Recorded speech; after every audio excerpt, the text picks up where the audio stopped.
Hello and welcome to Studying on Genocide, a very special bonus episode of the show. I'm your host Jaden, joined as always by Shoma Kansaki, ultimate piece of human garbage. Damn right. We've been recording for 40 minutes, and I broke my audio halfway through. At best halfway through. At best halfway through. Yeah. Would you mind saying your other name?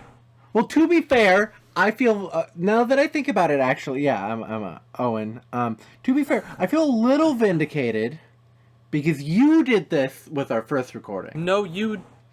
No, okay, well, I mean, I did it, but it was much shorter. It was much shorter, but the whole episode was much shorter. So Yeah, but it was like 10 minutes. And it was a bad first 10 minutes. Whereas we talked about World's End Club. True. Yeah, I guess, shall we start talking about World's End Club? Sure. Like, Oh, for context, this episode is about 100 Line. I don't know if we said that. No, but this episode is a very special episode about the 100 Line Last Defense Academy. 2025's Game of the Year, 2020's Game of the Decade. It's Okay. good. Okay, yeah. So it's made by two people. Well, no, it's directed by two people. Nope, made by two people. No, yeah. Kazutaka Kodaka. And those two people are, yeah. And Kotaro Uchikoshi. Some might say So- the goats. I don't know if I'd go that far. I'd say one of them's a goat. The other is redeeming himself. That's a little rude. He's a goat in a lot of people's eyes, but not mine. Uchikoshi is a goat. He's my goat. I love science bullshit. Yeah. Okay, so as opposed to taking 40 minutes, let me quickly go over my history with these. I'm just gonna say one word to one sentence. Rattle them off, buddy. Yeah, rattle them off. Okay, 999, amazing. When VLR, did you play 999? Shane got it for me. I don't know. I don't remember, for Christmas a while ago. A while ago at this point. But it's a Steam version, so it's ass. Steam version. I think both have merits. I played both several times. I like both for different things. I think the voice acting is very good. VLR, way too long. I'm a known VLR hater. That's too far, but like, that's the joke. VLR is a great game. I just, compared to 999 and ZTD, not even close. ZTD, I think, is the most enjoyable Zero Escape game. I think it's very interesting. I benefited from not playing it when it came out. You sure did. But I do genuinely think it is a phenomenal game, and I love it with every part of me. It's so deep down inside every single one of my pancreas. Love ZTD.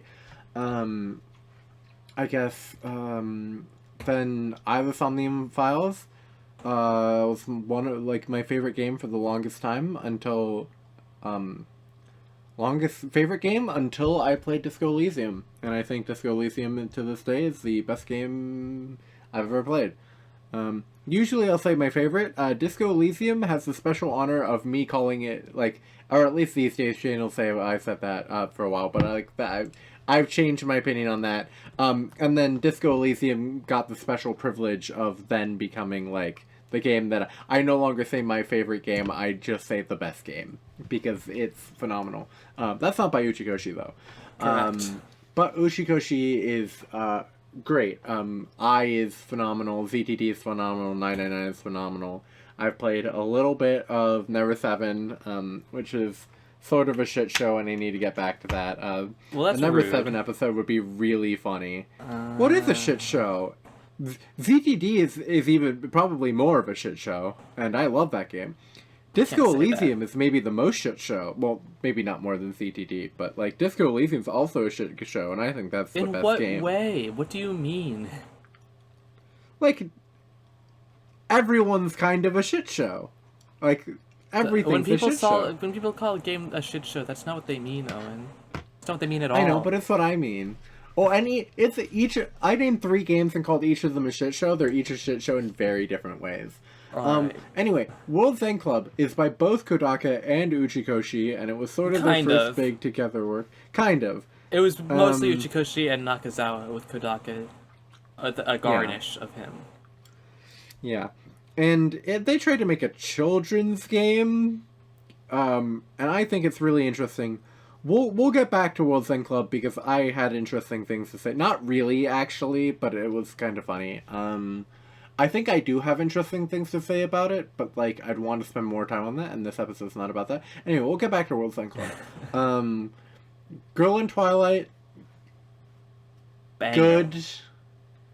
It's good. It's good. It was pitched to me as like queer media, especially and by Jaden after he recommended largely as a bit, in a way. As a bit, and because of that, it has greatly lowered my opinion of it because I watched it expecting queer media, and it is not queer media.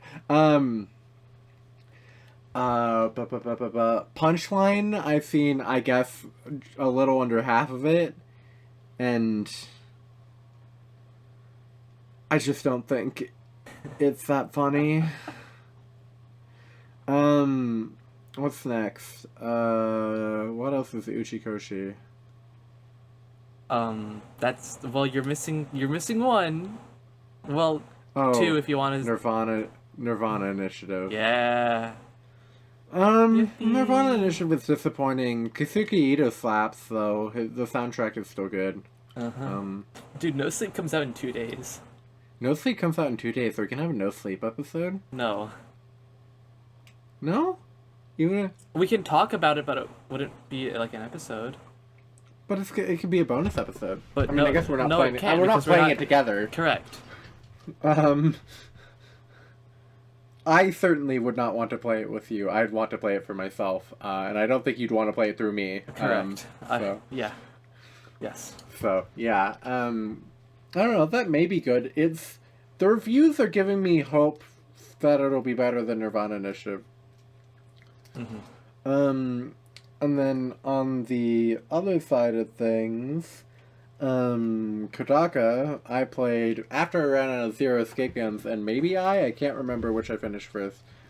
I found Danganronpa in the Steam share from Jaden. Yep, you sure did. And then I played it, and 999 was like 999. Trigger Happy Havoc was like pretty good. It was decent. I like the plot more than I like the characters, and then DR2 I like the characters, but the plot was bad. The character-driven plot was good, but like so much of it was they were trying to do the meta plot, and the meta plot was not good. Interesting thoughts. I like the characters, and I like all the stuff surrounding Case 2 and Case 4 and Case 5. Case 3 was bad. Case 3 is very bad. 6 is bad. 1 is funny. I wouldn't say it's good, but it's funny. And it's too long. And then V3 is also too long. But it's good. And like most aspects of it are good enough that I can hand wave it being too long. The Love Hotel scenes were questionable, half of them. There's definitely questionable things in that game, but like all in all, but like, very who interesting. cares? Yeah, there are questionable things in 100 Line, and we'll get there, I'm sure. Oh yeah. Akadama Drive is one of my top 3 anime. It changes day to day, but right now... Well, no, the top 3 doesn't change, but the order changes. But the top 3 are Cowboy Bebop, Akadama Drive, and Kids on the Slope. Today I'm feeling Kids on the Slope, then Cowboy Bebop, then Akadama Drive. I've been watching Lazarus. Lazarus is pretty funky. It's unless it does some wild shit in the last few episodes, it's not jumping into this pantheon. But it's maybe a 4 or 5. It's in the A tier with like JoJo and stuff. Interesting. Okay. So far, yeah, Lazarus has been really good. I could talk a lot about Lazarus, but that's not why we're here, at least for this episode. We're gonna have so much to say, and it's important. Man, I've gotten through almost as much as I did in 40 minutes in 10 minutes. Yeah. Because I'm zooming. What else? Okay, yes. DR1, I read it. DR3, I watched it. You should run that back. You should run that sentence back one more time. Oh, what is it? Zero. You mean Danganronpa Zero. Danganronpa DR0, I read it. DR3 as opposed to V3. If you know, you know. If you don't know, keep not knowing. And Ultra Despair Girls exists, and what I said was, you know, a lot of people say Danganronpa is like just trying to be as triggering as possible, and doesn't really say a whole lot. It's just trying to be as offensive as possible and get as big a reaction out of people as possible. No, that's what Ultra Despair Girls is. I enjoyed playing the game, and I'm gonna quickly go over most people think that Genocide Jack and playing with the knives and playing around that is the best thing, and the tasers and stuff. It's fun, and then they don't enjoy it. The real thing is you play a mid third-person shooter with your Ekka's Act 2 Automatopoeia Kanji bullets, and you just play a third-person shooter game with that, and it's kind of fun. But the story is awful, and the characters are largely bad. And then, never played Death Come True. I've got, the baseball one downloaded, but I never played it or watched it. It has a name, it's called Tribe 9. You Tribe watched 9, a couple yeah, episodes of it. Fuck, I did, didn't I? Yeah, that shows how good it was. You're missing you also last time and now you're forgetting about his biggest release in between V3 and the 100 line, which I don't blame you for. Oh, I never played that. Would you like to state what that is? Yeah, I never played Ring Code. Correct. After Detective Archives. Jane, what have I missed? I feel like I've definitely missed things. I think that's it. Looks like in my notes, I think you've said it all. Okay, so in that case, back to World Zen Club. Wait, so no introduction for me. You get to hog all the spotlight. Me, wah. Yeah. Because unless you've got interesting things to say about World Zen Club too, but I was trying to quickly go over what I said in the 40 minutes of me intro. Go. Well, do you have interesting things? No, you say your experience, and then we'll loop back around to World Zen Club. Yes, we can do this. Okay, my experience. I'm old. Kind of, not really. We're like the same age. But you are technically older than me. I am older by several months. And most importantly, I played 999 like 10 years ago. I actually think 11 years ago. It was 11 years ago. On the Nintendo DS. Could you fucking believe it? Could you believe that? It's crazy. Banger. Forever changed my brain. Uchikoshi simply lives in there rent-free alongside Mothi and Tetsuya Takahashi. If you know who they are, good. If you don't know, I don't care, honestly. We talked about Mothi last episode. We did, and you probably know who Takahashi is. If you're around these parts. So yeah, I hope you've been paying attention, buddy. At any rate, 999 fucking amazing. I played VLR shortly after on the Nintendo 3DS. It's good. I've played it like too many times, honestly. It is too long, but and it gets a lot dumber the more you think about it, but I think it's really good in the moment, except for all the bad parts that are boring and slow and me. Then I played ZTD. I sort of followed that whole story as it was happening. If you know the story of ZTD, like its development, cancellation, and then resurrection, yeah, what an ordeal. And then playing it, I wasn't able to get it on launch, but I was able to get it a couple months after and play it. What a game. Yeah. If you know, you know. I think ZTD fucking rules. It's not as good as 99, but yeah, it's sick. It's fucking awesome. Rules. It owns an Operation Bluebird, was a very cool thing. And then after that, I'll get into Danganronpa shortly after, like if not similar, no. If not, at least simultaneously. Because, like, when did Danganronpa 3 air? Because I watched DR3 as it was airing. It was sometime in 2016. We're fact checking this. Like I know it aired in 2016. But I can't remember when in 2016. Yeah, summer 2016. Yeah. Not. Oh, I typed DR3 release and Gaia DR3 came up. What the hell is Gaia DR3? Gaia DR3 is a space launch, I think, or something. All right. Or a telescope, or it's a satellite. Yeah, Huh. I think. Wild. But it's not Danganronpa, so who cares? Danganronpa 1, I played, I was like, this is sick. Now I think it's like, fun. It's a fun game. I've always thought it was like fine. I think it has a pretty strong atmosphere. I think Matsuzaki's art is at its, I don't want to say at its most interesting, but it has Dear has a very rough style to it that would very much get, hammered out throughout the rest of the series, and especially through stuff like Raincode and 100 Line. We played DR2 shortly after. DR2 blows. That's a little harsh. Ibuki's awesome. Peko's cool. Mahiru's cool.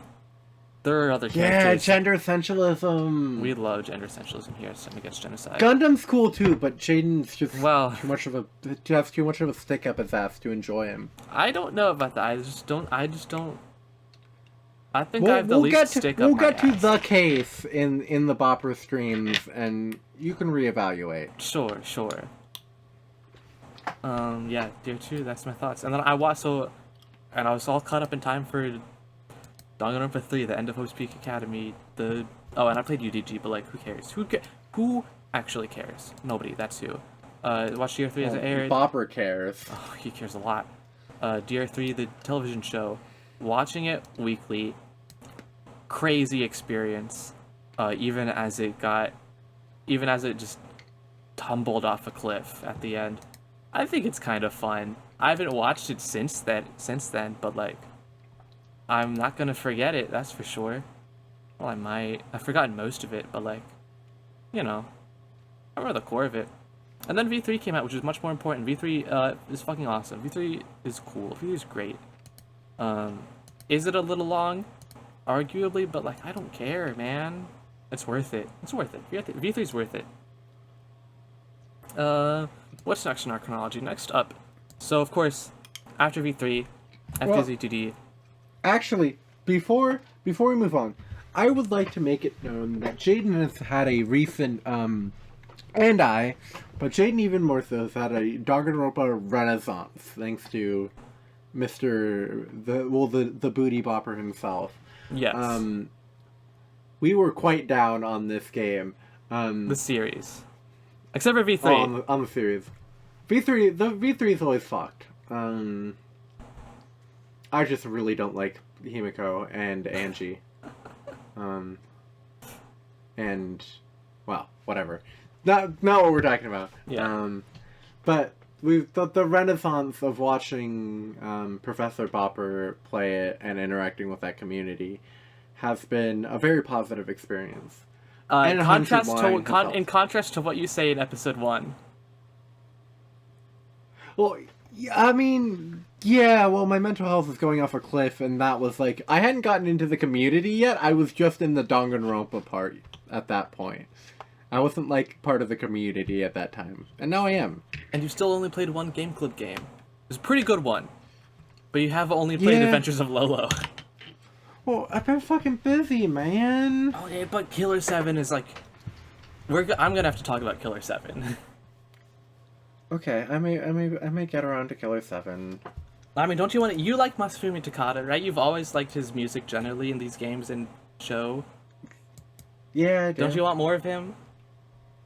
But in, like, Yeah. just a different style, really? It's sick. Sure. Well, I mean, what style? Like, what are the vibes of the music? That's a difficult question to answer. Talking music with Jaden is always so interesting because Jaden and I operate through music on different wavelengths. It's wildly different. Which makes our sending music back and forth very interesting. But again, topic for another time. Yeah. We don't have to talk about it too much, mostly because, like, I couldn't exactly tell you off the top of my head. But, like, when I think of Danganronpa, I think of, like, a lot of the investigation tracks are very like jazz elements, whereas Killer 7, at least the stuff that sticks out to me, is much more focused in like his electronic roots and other stuff. But Killer 7 also just has a much more varied soundtrack on average, because it's just one of those games where things are happening all of the time. And it's not like Danganronpa where it's like, it's got all this stuff, and then it's got whatever the hell Monokuma's theme is. Yeah. And then back to everything else. And then back to like a mostly routine stuff. No, there's like, yeah. Man. Anyways, yeah, of course, I was after that, after V3 and Z2D, they would both leave Spike Chunsoft to form up their own company along with composer Masumi Takada, because he's long time working with them, and also is the only one of them that knew how to manage money at all, and artist Ryuiko Masasaki. I found too cute, too crazy, too fucking wild and insane. They announced like 80 projects. And then they did Well, no, not them. Uchikoshi did because that was announced, I believe, before 2Q. I believe Project Sync was in 2017 and 2Q was until 2018. I was there for all that, but it's, you know, it's 2025. That was 2017. Do the fucking math. Alright? The Somnium Files. It's awesome. At least in my memory. I have not played it since September 2019. Really? Correct.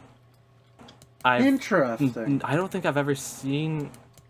Except for Jack, I've never even watched another playthrough of it. It exists almost entirely in my memory.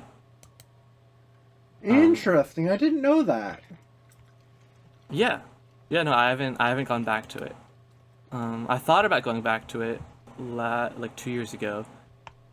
Technically I did. I did like the tutorial Somnium and the first bit of the investigation, and then never went back to it. Interesting. Yeah. But I mean, I love it a lot in my memory. I really don't think I would like it as much if I replayed it now, but that's fine. That's what things change. You change as a person. I think I would like it more. Really? Yeah. I love it. I think Date might get too annoying for me now. After 100 line? Yeah. After all the freaks, Date's too annoying? Yeah, maybe. Because Date's weird about it. No, but Date's funny about it because of Aiba. If Aiba wasn't there, it'd be bad. But Yes, have you ever heard of this so game called The Somnium Files Nirvana Initiative? Well, yeah, Aiba's not with Date. And Date's not Date. Yes. But of course, you know, so I is great. Nirvana Initiative is... we're going a little out of order here, but that's fine. Nirvana Initiative is the worst thing that happened to me. It shot my dog. I'm allergic to dogs, so maybe it did me a favor, but not really. It's How are you doing terrible. after being with my dog yesterday? It was fine. It was mostly chill then, except for like when it got a little bad, but then it was fine. So I lived. Okay. Dating this to like 2 of the people who watch this. Yeah, crazy. 2.5 of the people who watch this. Uh-huh. Which are probably like everyone who watches this. Yeah. Yeah, Nirvana is fucking terrible. It's really bad. Well, it's really disappointing. I don't know, I haven't gone back to it. I probably won't, but I've, again, thought about it. But in between then, a lot happened. There's a reason that Nirvana Initiative I found so disappointing, other than just it itself. So, of course, you know, 2Q announced a bunch of projects. They announced 4 projects. Akudama Drive, well, things that would eventually become Akudama Drive, Tribe 9, Master Detective Archives Rain Code, and the 100-Line Last Defense Academy. The first thing they released... 2 of those are good. Was it World's End Club or Tribe 9? I think it was Tribe 9 World's End Club that they announced, not Tribe 9. Yeah, World's End Club. World's End Club was like sort of the... World's End Club and Death Come True were sort of their projects that were like, these are gonna be the first things, and they were the first things. Well, no, Death Come True was the first thing released, but it wasn't announced then. It wasn't one of the 4. No. It just kind of came out. And it's fun. I think it's a fun time. It's really short. People mostly just complain about the price. But, like, it's a fun experiment from Kodaka. And that's kind of all it needs to be. I think it does what it wants to do. That's good. And then Kodaka would also work on Akudama Drive. And Akudama Drive owns It's awesome. It does. It's fucking sick. What else did Kodaka do? World Zen Club. Well, mostly Kuro Uchikoshi did that alongside longtime co-writer from the Infinity series, Takumi Nakazawa. I'll get there in a second. World Zen Club. It's okay. It's alright. I don't really have much to say about it. What a shame. Like, Because I think there's a lot to be said about it. I think your opinion of it is, like, very much also... is a lot of my opinion, but I've got a lot more to say about it. I just don't... I don't remember a lot of it. It's been a God, minute. you should replay it. I don't want to. I'm content with how it exists in my mind. As, yeah, But, that like, was fun. It's... Also, and if I Okay. replayed it, then I would have to replay it. Ah, yes, the gameplay is bad. It's really unfun to, like, go through the shitty platforming segments. Anyways, after that, yeah. I went back to through the Uchikoshi backlog, because there's many things I hadn't done. Such as watch Punchline, 2015 anime hero, in between VLR and ZTD. It's kind of sick. It's a little bad, but it's kind of sick. And by It's a little lot bad, I bad. mean, the first episode is like, I'm not gonna say it's terrible, but it is a rough 25 minutes of television. Yeah. The second I think episode's we maybe should- even worse. But Yeah. Oh, also, I think we should not say the concept. no, yeah, This you're gonna have to episode- look this one up. No, I don't think you have to look this one up. I think you need to wait for a future installment. I'm sure we'll get there. Yeah. Because Jaden convinced me I should probably try watch it again. And then look, episode 6, in it the got 40 me. minutes that Episode got 6 lost. got me. I'm like, never mind. Uchikoshi's here. Uchikoshi's back. We're back. Television's never been more back. What, 6 out of 10? Out of 12. 6 out of 12? Yeah, sure. Yeah. Sure, man. I'm like, oh, he did write this in between VLR and ZTD. Then I watched The Girl in Twilight. Also fun. Yeah. Very stupid. Uchi was barely involved, but it's a fun time.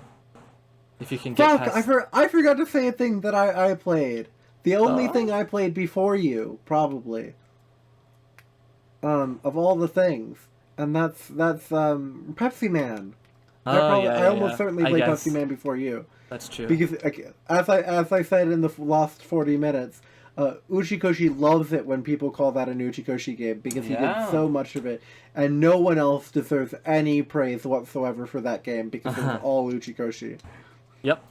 Yeah, very true. Dude, Pepsi Man owns. It does. That's fucking awesome. Yeah, and then I went back to Uchikoshi's actual older games, or I probably did that like alongside all this, but it doesn't matter. I went back to Infinity, Never 7.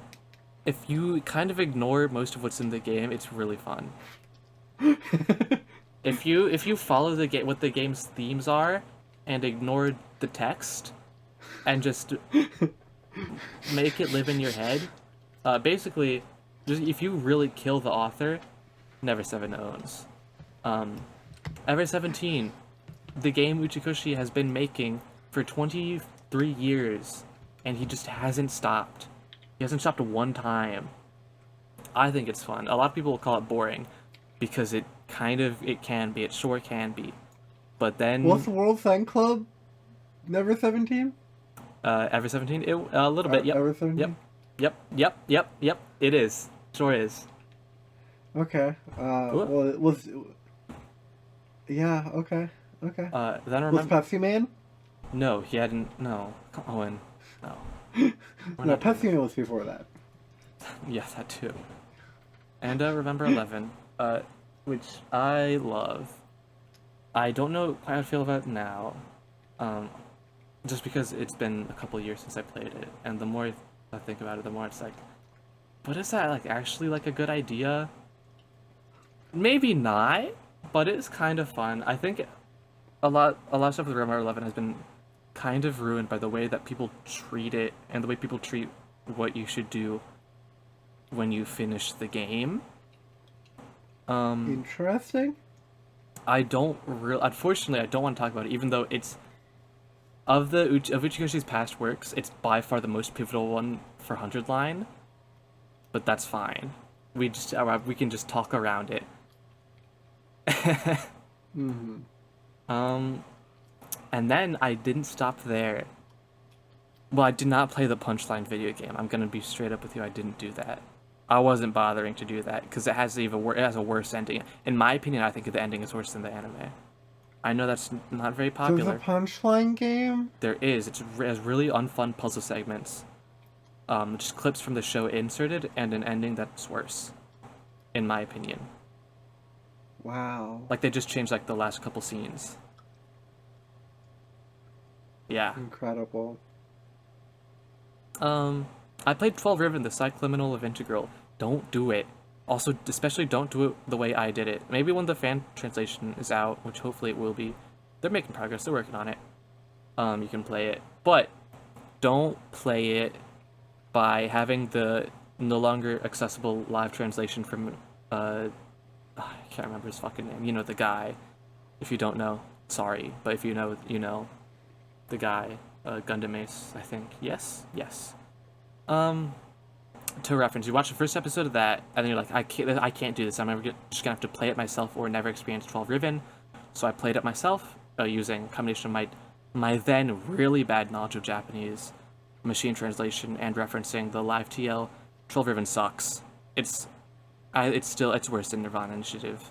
I know I acknowledge I'm very biased against it because I did not experience it in a remotely good way. But even then, I don't think that's enough to get rid of like the fundamental issues that are evident even beyond that.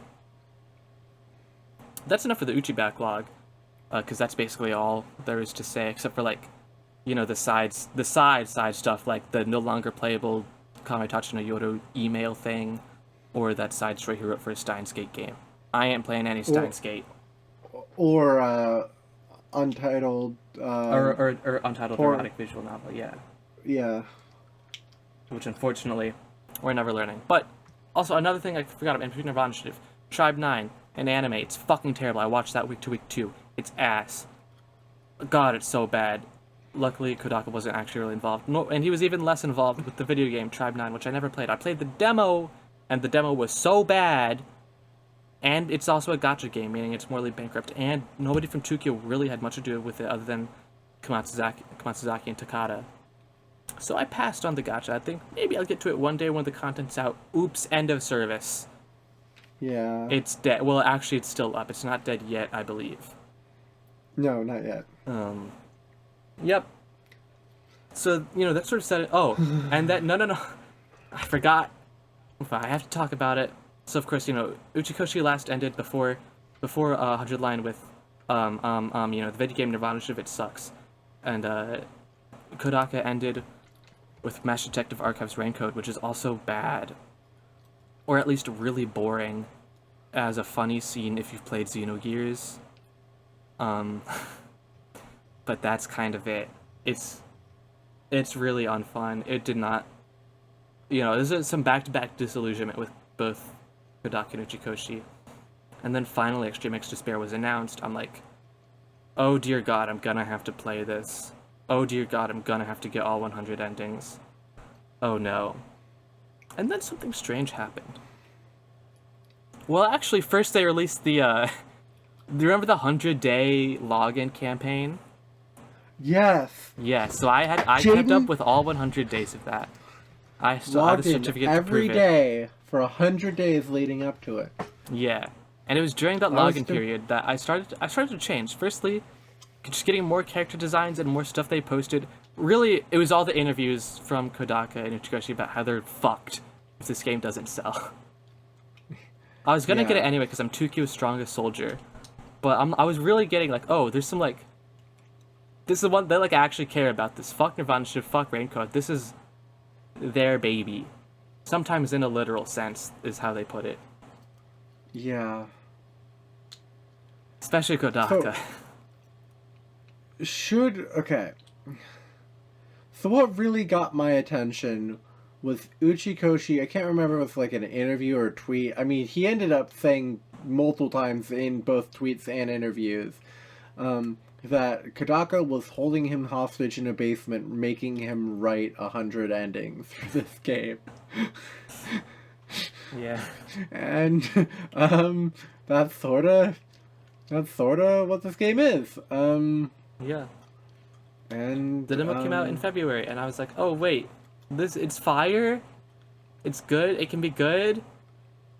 And then Owen begged and begged and begged me to play it with them, and I acquiesced, so my good friend could see Peak. After I first told them, I insisted, I pleaded with them to play the demo. They didn't do that. Well, I did eventually. Yeah, after I'd already agreed to do it, after the game had come out.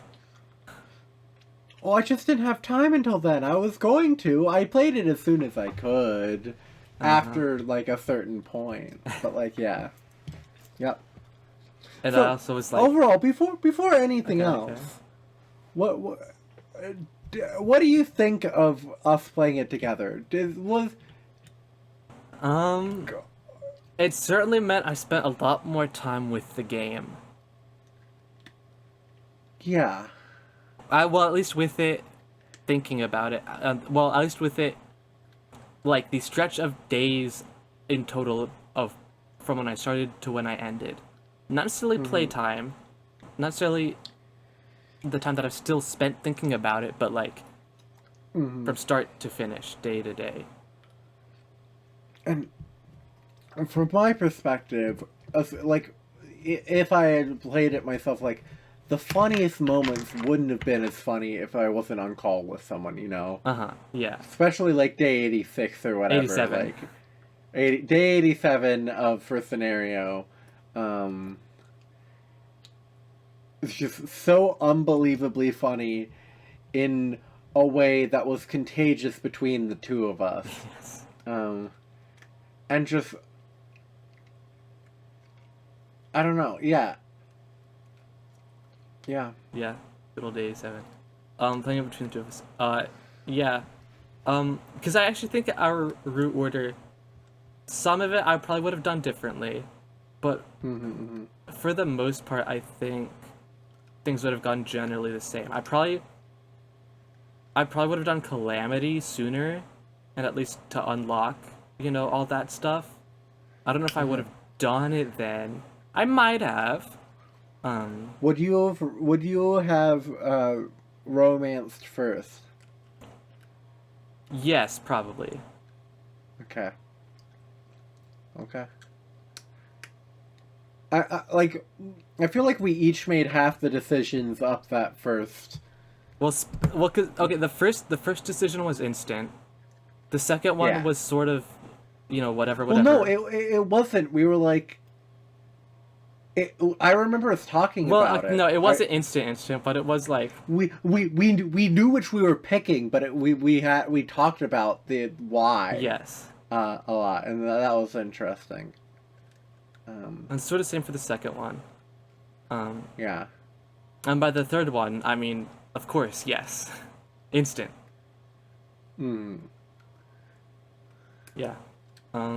So how do I want to talk about 100 Line? Because I guess we're here now. I played the demo, and then the game came out, and it's like, well, I still am thinking about it. I have a document in the writing that I actually haven't really touched since I started, because I kind of want to wait to get this out of the way, get my thoughts somewhere. But it is, of course, titled The 100 Line Last Defense Academy, or How I Learned to Stop Worrying and Love the IDF. With section headers such as, you can probably skip this part. Hello, Dalsha, my old friend. And, hey, have you ever heard of this guy called Philip K. Dick? Please look forward to it. Well, first, do we want to go over required reading material? We can mention it, yes. Because I find it deeply funny, even though I haven't read most of the things on it. You sure have not. I haven't even read the one bit of it that's there because of me. Really? Not that you've read that either. The movie script? Well, no, I guess no. I've watched the movie. Okay. But I've not read the script. Uh-huh.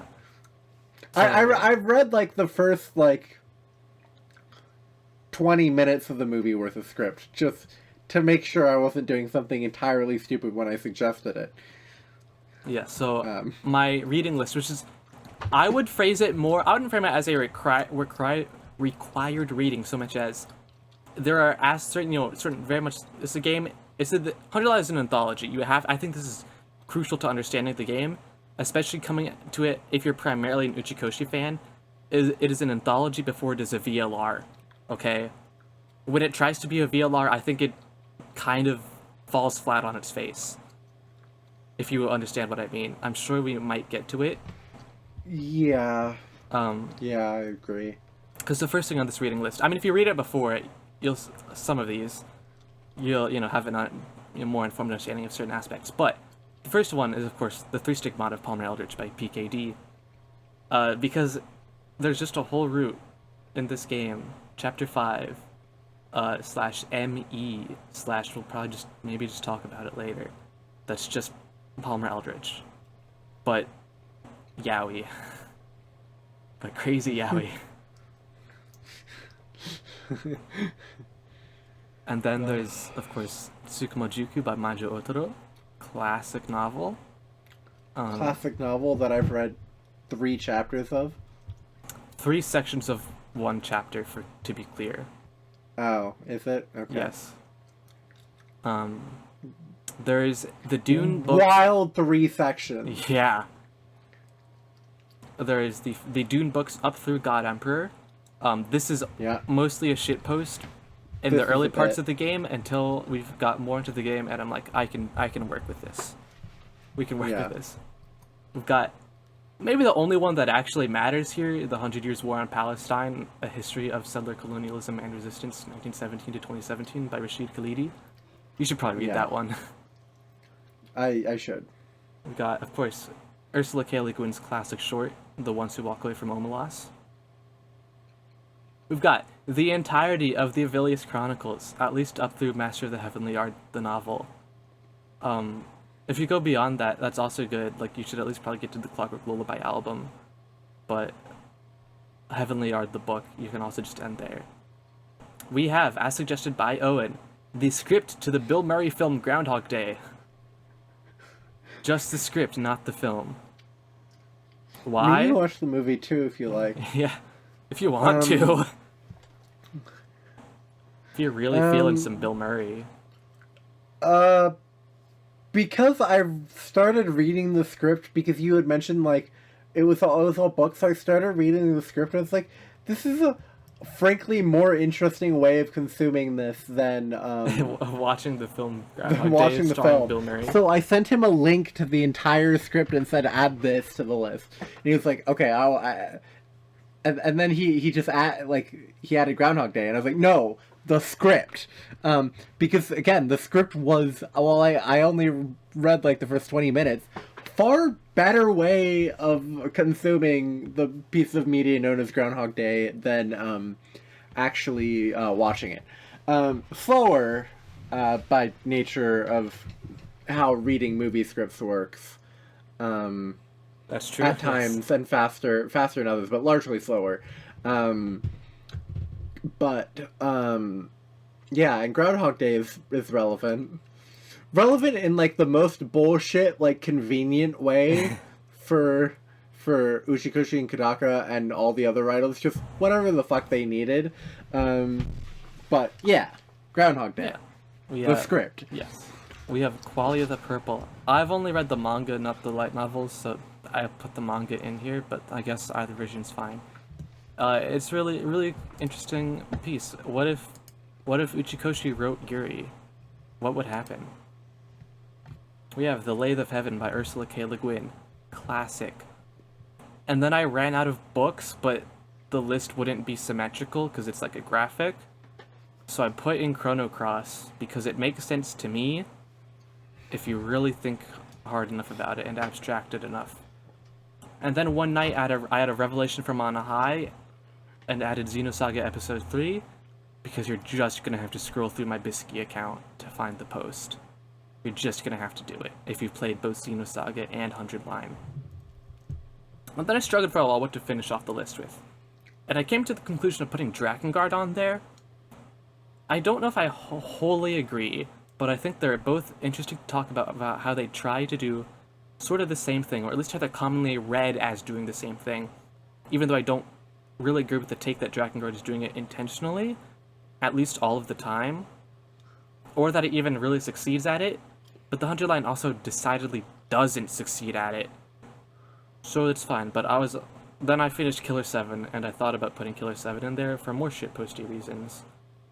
Somewhat legitimate, but more jokey reasons. But that's just because Killer 7 has also infested me. Not as much, nearly, but look, it's Killer 7. It's not Friday night, so we can't dance, but... So that's our reading list. If you've read any of those, you'll have a more prepared ideal. And if you like certain parts of the game, like if you like, you know, the Uchi stuff, hop on Quality of the Purple, hop on fucking Chrono Cross, hop on Groundhog Day, I guess. If you want. No. Hop on Avilius. Especially if you love I. You get the funniest thing of all time. Were you going anywhere with this, Owen, or are we just reading off things now? I'm just reading out things. I thought it was an interesting place to start. Okay. Kind of.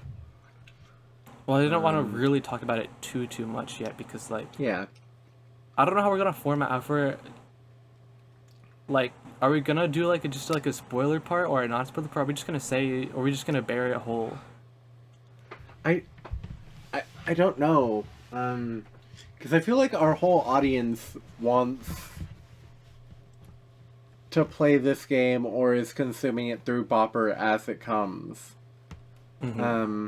Well, you did already low-key spoil what I would consider one of the biggest moments of the game. But it's also been ruined just broadly because you kind of need to talk about the video game 100 line. Yeah. Or what? First scenario and second scenario? Well, just saying first you scenario. can't really... Just saying first scenario. Yeah, you can't really talk about the game at all without saying first scenario. You can, but it's really hard difficult. to do. I'm just not worth it. So the debate here is what do we do? Because we've got 3 main listeners, and any listeners past those 3 are less important. Yeah, that's true. Fuck you guys. We don't care. Yeah, You're not our fuck friends. anyone else. You're not giving us money. These aren't getting monetized, and this episode sure shit ain't. So that's like, this is the conundrum I've always had with thinking about this, because I've been thinking about this episode for a while. Of course. And it's like, what do we say and what do we not say? I came to the conclusion that we can't not say first and second scenario.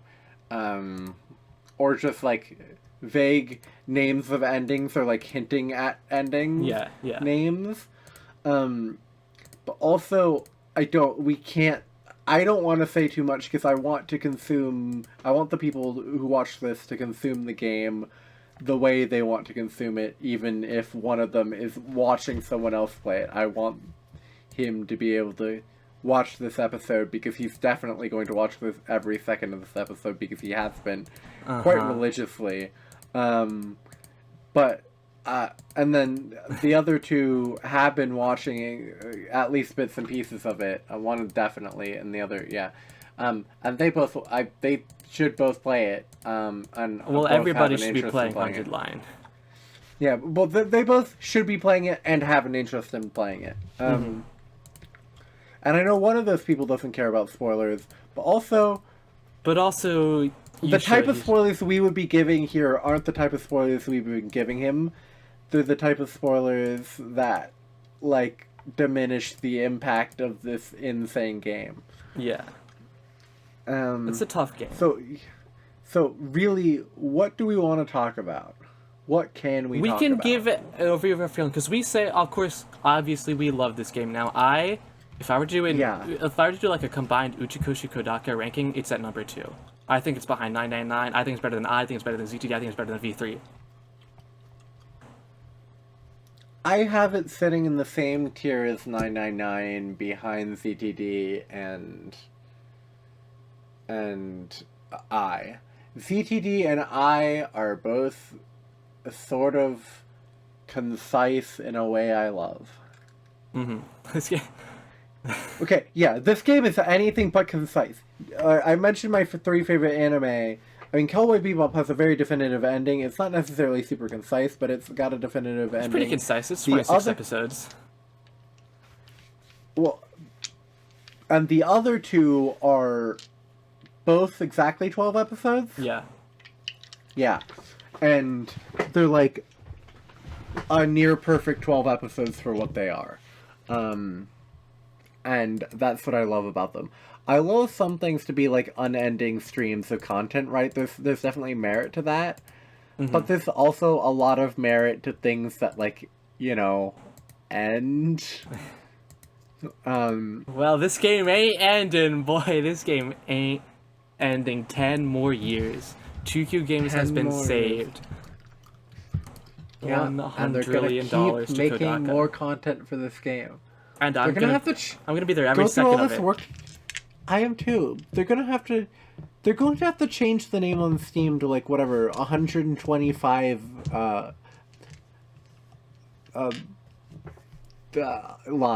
125 line, 150 line, 175 line, 200 line with each successive DLC that Kodaka funds, but also he's not writing most of this content, so like... Well, he said he would be writing the DLC. Okay, he would be writing the DLC? He would at least write some of it. I mean, my ideal DLC involves, you know, him, get Oyama on it, please. That man has been grinding daily on XC Everything app. Yes. Well, my perfect DLC is the second DLC, Uchikoshi's second meta plotline. Can he make his meta plotline work, but retroactively No. for DLC? I don't know. That's not what I'm asking for. I'm asking for a completely separate second meta plotline. No, anything but that. No. Oh, and Uchikoshi can't write two different meta plots. He has only got the one. No, but I'm not asking for two different ones. I'm asking for two separate ones. Sure. I'm asking for two separate of the same meta plot. You're right. Of course, that's what the people want, right? That's what the people desire. If I am the people, then yes, that is what I desire. I mean, that's all right. I can't get enough of it. Yeah. You can when you play Infinity, you might get a little full in your tummy of Uchi. Yeah. So the big question though is, do we want Cult 2.0? Yes. Yeah. I'd like them to do Cult, but like focus on the parts that are interesting and not flounder the whole middle chunk of it. Yeah. To be fair to Kodaka, he had 2 weeks to write that shit. Because that was one of the routes that was just... They had deadlines were approaching, nobody else had finished it, and Kodaka was the only person that could actually meet deadlines during the whole development of this game.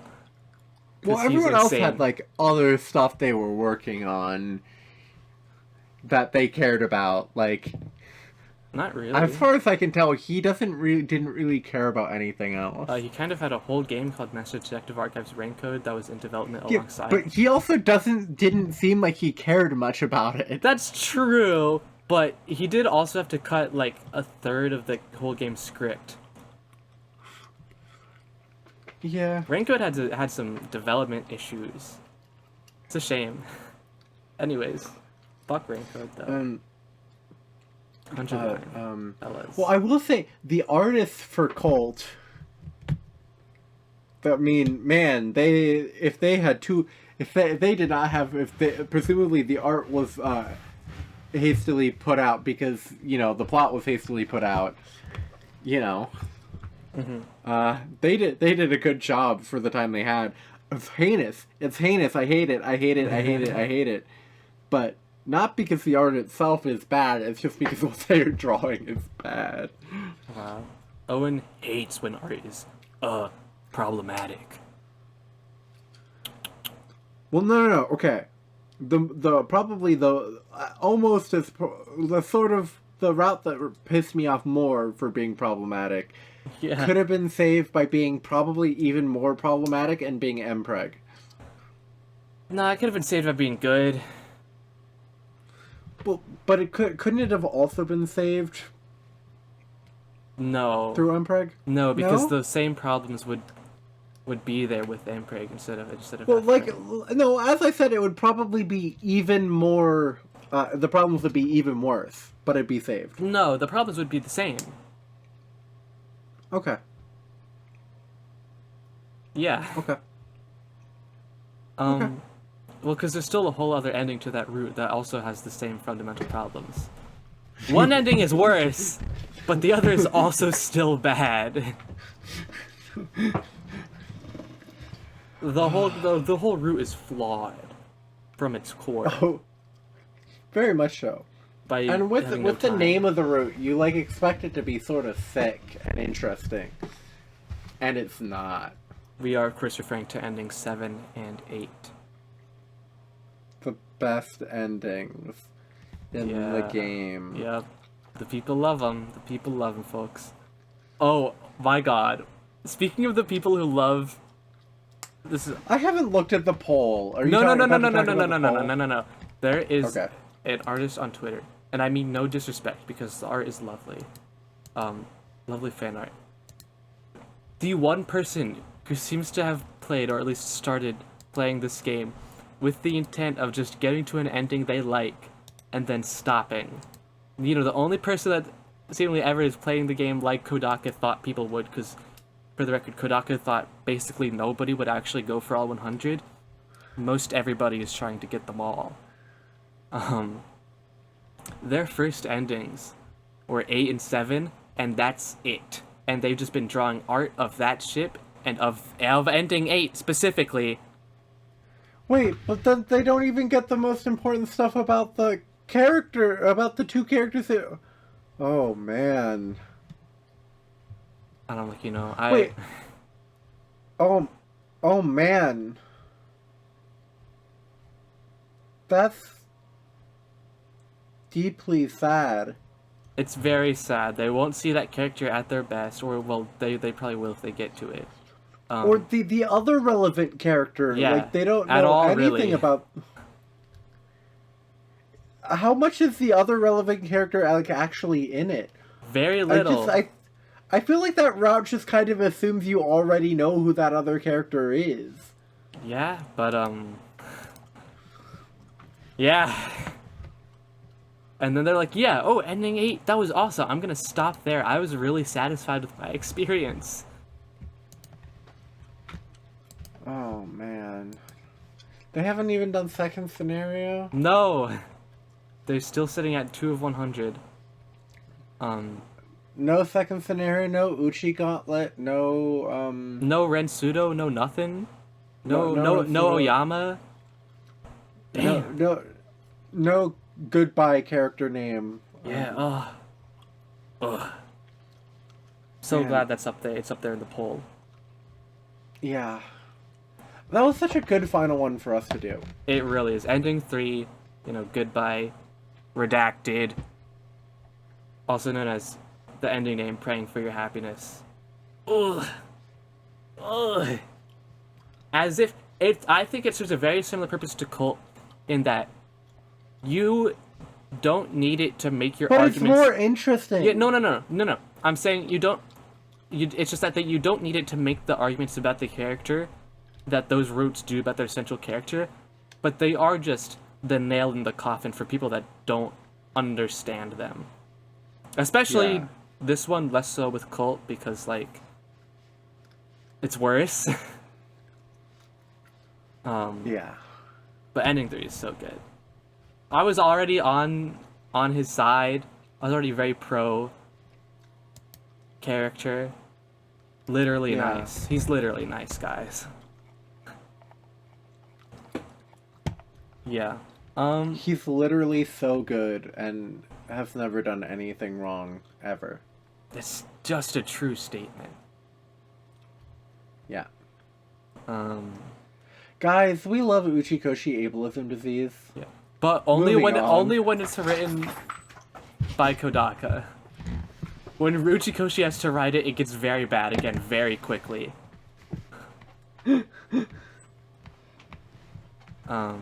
Fact: everything good in 100 Line is Kodaka, and everything bad is Uchikoshi. No. No. No. You want to talk about I like Ablorgos? Huh? Wait, what? You cut out. You continue. Make your statement. Make your statement.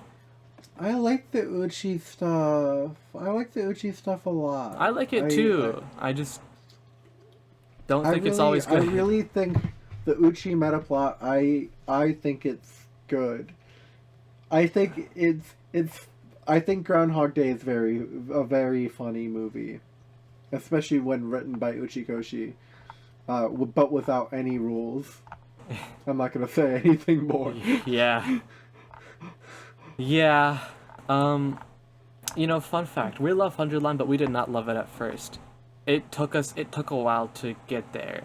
For the first, because I think 100 Line has a terrible up opening. And then down, and then we were up and then down, and then down, and then down, and then down, and then eventually day 87 happened. No, I was up by then, alright, buddy. And then we were set and up, and it was, and the only there were only a couple downs from there in that box. Good old Bob. We'll get to Bob. Yeah, one of the writers just clearly didn't understand the prompt. Yeah, shout out Ukyo Kodachi, also known as Boruto Guy, colloquially. Yeah. Anyways, because I remember there's a point in the game. So, well, first, because I think the opening's terrible. This game is a terrible opening. It's like 25 to 30 minutes of cutscenes. Yes, 3D CGs. it goes out of your way to make you hate the protagonist, but not for the reasons it wants you to dislike him. He's just boring, and it's not very interestingly written on a first-time watch. I think it either needed to be longer, or like half as long. Either really make us sit with this thing before breaking it all up, or get to the point a bit faster, please. Because also, I love the English dub, I really do.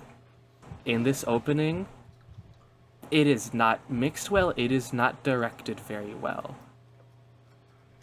Yeah, and it really tries to make you attached to a character, but it makes you resent the character more than anything, or at least it did for me. Mm-hmm. Which one? Takumi or Karuwa? Karuwa. Okay. Like, it feels like it tries to make you attached to her, and then, what happens.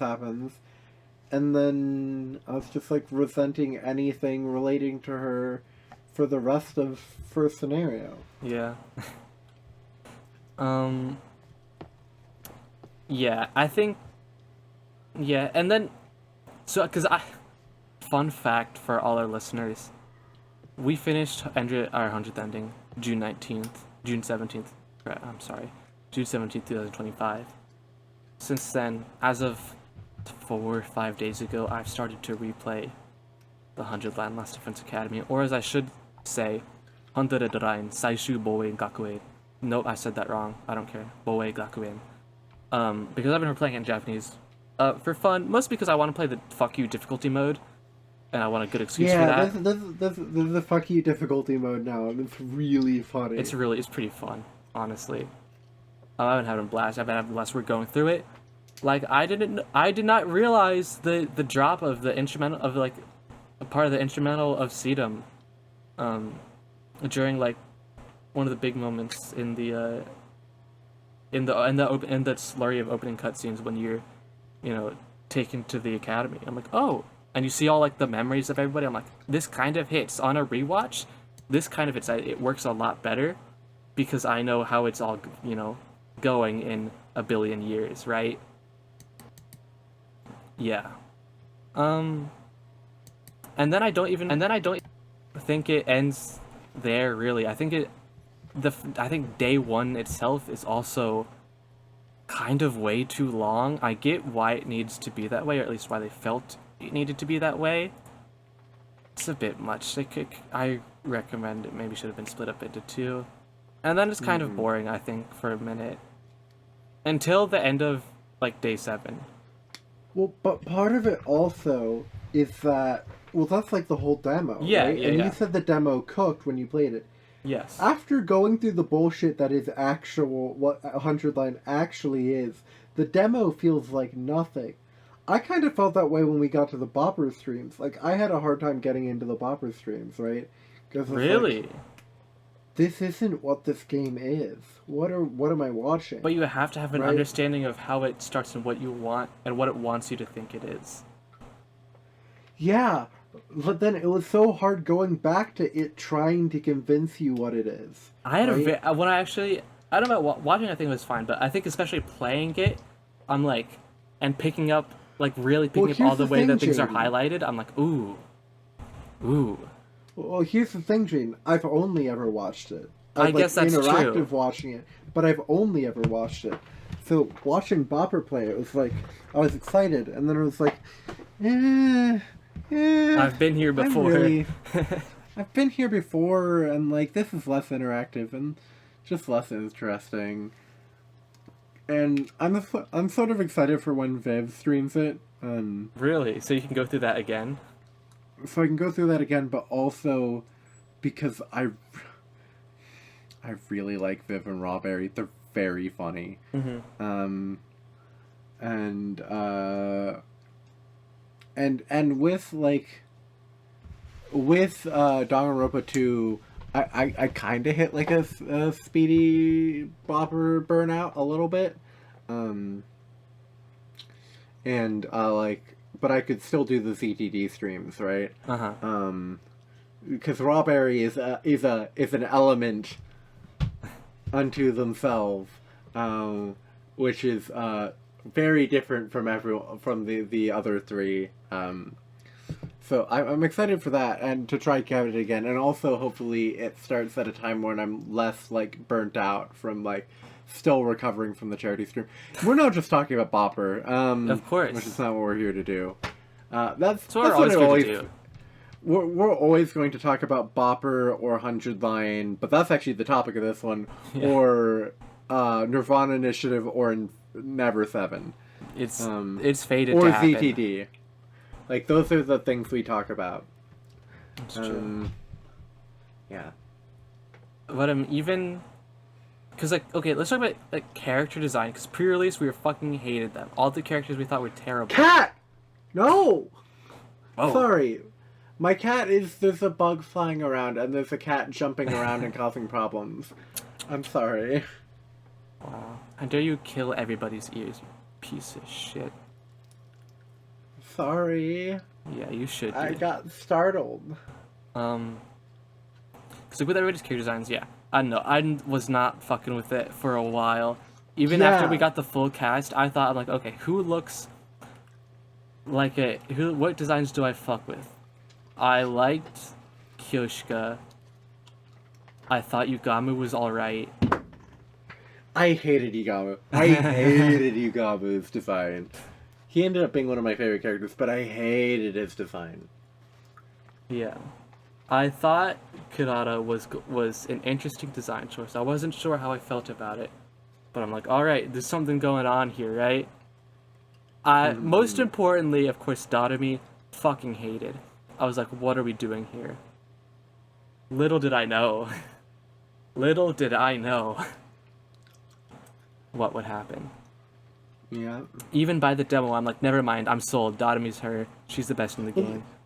Well, here's the thing. Karoa had the same thing for me, except both design and like her beginning. Yes. Yeah, I was getting to there with when we get introduced to the rest of the cast. We like every single one of these people is horrible. Like, I hated Kyoshika, I hated Kurata. I was kind of whatever on Yugamu, and like Nozomi's chill, but like she has, you know, her own stuff going on, right? Yeah, and I for those who know, they know why I'm about to say this, but I kind of mentioned my opinion on on her, even though I haven't said her name once, right? Or at least from the perspective of her protagonist. And, all of that stuff is returning to it. All the stuff with Nozomi has been the most insufferable to rewatch. Really? Yeah. Really? Huh. Yeah. Interesting. Not even because of Claire de Lune, which... Okay. Quick tangent. Someone loves to put Claire de Lune in everything. We know who it is. Masafumi Masafumi Takada loves Claire de Lune as a piece. It is. From Flower, Sun, and Rain to Here, he just likes the song. Yeah. Although, did I already mention this last time, but shout out to Killer 7 for putting Gymnipede #1 instead of Claire de Lune. And I've got to say, this game made me really hate that song. Wow. This game made me hate Claire de Lune. And again, any scene where Gaku and Claire de Lune were at the same time, which luckily I don't think it ever, basically never happened. It happened 3 times, 2 of which were like full cast Claire de Lune. Yeah. And 1 was just the worst. One of my cats and my dog are working together to hunt a bug, and it is quite distracting. More or less distracting than the presence of Gaku Mariko. That really depends on his presence in what. In the video game, the 100-line Last Defense Academy. His presence in some parts of the game were very heavily felt, and others were not. Really? Mm-hmm. Oh, they've caught the bug. They're now just the 2 of them are now just staring very intently at it as it squirms around on its back on the ground after presumably my cat has broken its legs. Yeah. Yeah, but eventually, shortly after we actually got introduced to the cast, I was like, never mind. Kyoshika is very useful in combat. She's re-becoming my Blorbo. She's my Blorbo pre-release, and then I met her, and I was like, what is this acting? What is this writing? Get it out of here. And then I'm like, oh, fuck, but she's good, though. And so I had to make myself love her, and now I just love her. And Kurata. Yeah. Kurata is also awesome because she has the best damage in the game. I don't want to hear otherwise, because it's literally true. Well, it's so funny. As soon as we saw what her ult was, there was immediate both of us go, but why? And then I very quickly went, wait, give her the execution. Yeah. We must see. What if we just made a character that scales 3 times as fast as everybody else? But is awful in every other way. Yeah. And can't use the main advantages of the thing that scales them. Which would be the voltage gain. Yeah. Only damage boost. Only damage boost. But because as soon as you get, for most characters, as soon as you get her, but especially after you get your 1 increase on her, it's completely self-sustaining. Her specials, which is just crazy. Yeah. All right, we're back. Okay. We're back. Welcome back. What were we doing? We're talking about how we hated everybody until we started liking them again. Yeah, so for me in particular, I really hated the fact, I actively despise, because you got, for Jane at least, Yugamu's design, he liked the design. I didn't even like the design of any of the characters from Second to Last Defense Academy.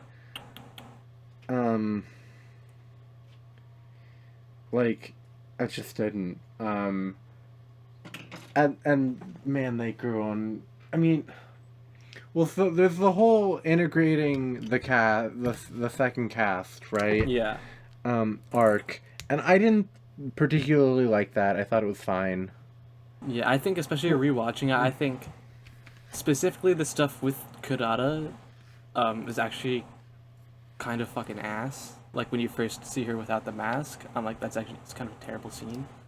But it is, but I will say the reveal's good, and yeah. you know my thoughts on it. Mm-hmm. I think that was the moment I decided, actually, I like this character. I know what they're trying to do with this character now, and I like this character a lot. And then from there, it just got better. Most of the characters got better. Yeah. Not all of the characters got better. Just- Gaku got worse. Come on, he didn't get Yeah, worse immediately. The best of Gaku was yet to come. I didn't say immediately. But he did get worse. Yeah, but we didn't like him already. We didn't like him already, but he got worse. And no one... Yeah, there's like... Yeah, he reaches lows, and does he ever... The biggest highs are when he's not there. Yeah, kinda. Well, okay. I'm gonna go ahead and insert the fact that some people are dead, and at some points in time People die? across the 100 endings is not a spoiler. There are routes that Gaku is not alive, and those are generally my favorites. The second best thing in the game is indeed a thing where Gaku dies at day 5, I think. Yeah. So, you know. Yeah. Look, I'm not saying I hate Gaku. He is my least favorite character in the game, but I still, on average, you know, he's aight. Gaku's a character I want to like. He's very popular. There has to be a reason for this, right? I guess, and then he goes and does what he does. But what's the reason for him being popular in the first place? I don't get it, man. Because people are incels I guess, but I don't. and relate to him. But no, because most of the fans are not incels, probably. A lot of women love Gaku Mariko, Well, that's just because he's a pathetic man. but he's not pathetic. He's annoying. He's annoying and pathetic. I don't get it. And then Gaku has the misfortune of being attached to the worst choice in the game. That is also attached to the best character in the game. And people love to ship them, and I think it's a absolute disaster because it just fails to comprehend with me. They hate each other. They just dislike each other. Their dynamic is at best Tom and Jerry.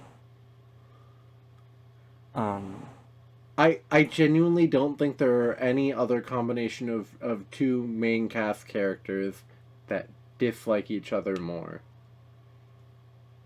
Other than like the occasional route specific things, like Yeah. on average, it's really funny in a route where Gaku says he has a crush on her entirely because she has money, and famously we're talking about Kurata, of course we are. Kurata fucking hates all that. That's like her character, is that she would like to abandon it all. She hates her family. I don't know, man. I just don't get it. I don't see it. Also because everything in romance and other routes, clearly we're gonna have to talk about the queer text and subtext and readings of 100 Line at some point, because there's a lot here in ways There's a lot here. that are interesting, and I'm like, because they're, like I said, they're what I would consider 3 layers of it, as we're like 3 categorizations of text. You know, characters like Eito, Darami, Tsubasa, Hirako. Nigo, arguably, kind of, you know, right? Yeah. That's just in the text. Yugamu, I forgot about Yugamu. Gaku, when he says, I've never been That's interested in a man, But I can think make- I I can can make make this it work. work with you. the best Gaku bit, and Yeah. he's still being awful. He's still being awful in that.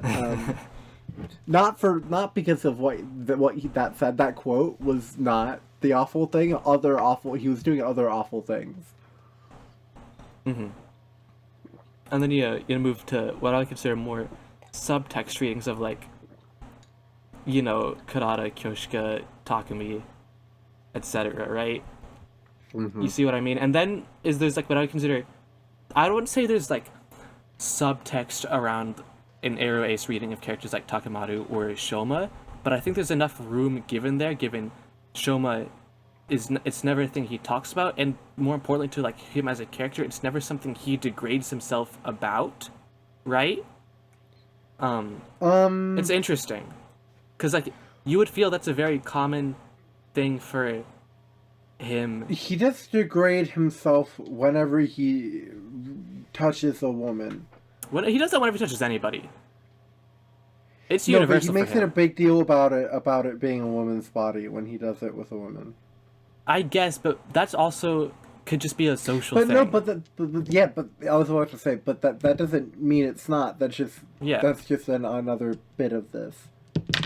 And then, like, similarly, Takemaru only ever really shows a bit of romantic interest in Hirako, but that's really it. Well, because the two of them come across as older than everyone else.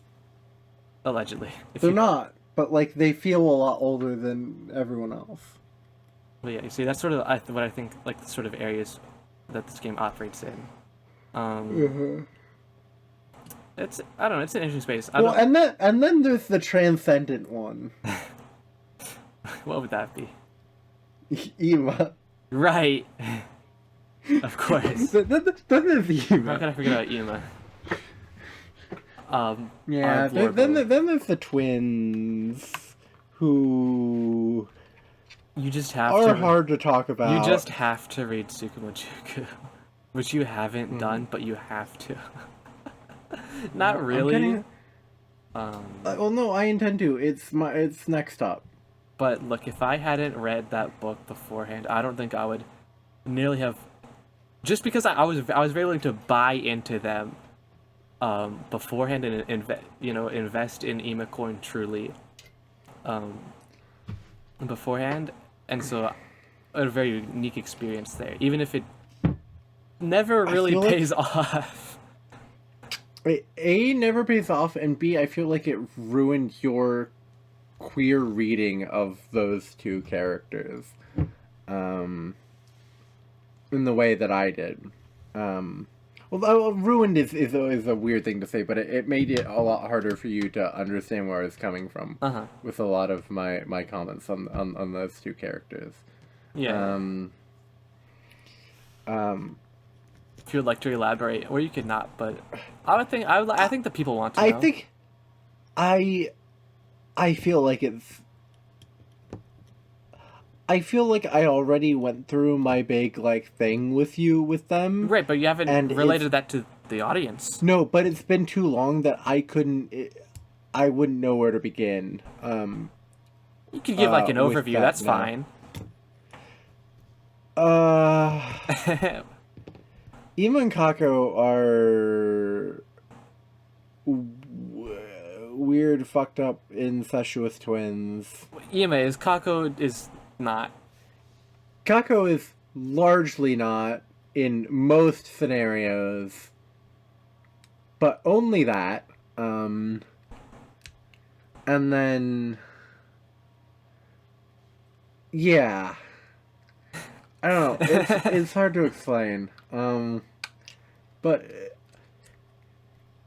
yeah, no, this is hard to explain, and I don't remember my I do give up. I don't remember my thesis on it very well, or I don't remember my reasons for my thesis beyond vibes. I don't remember, like, specific instances that I had thought of and stuff. But yeah, right. So those are characters that exist. I love Ima, I love Kako, I love my Blorbos.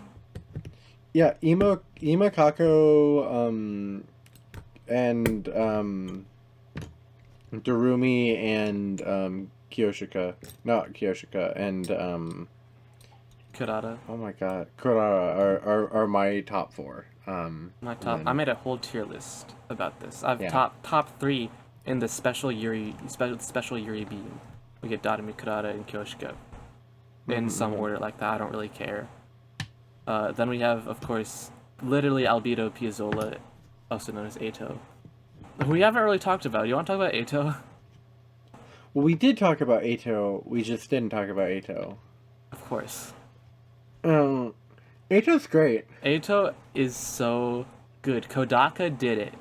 He made me like an archetype of his characters that he's been doing for a while that I famously hate. Or at least I really hate the one in DR2. I think the one Nagito 4.0. Yeah, and I think Kokichi is like a whatever character in V3.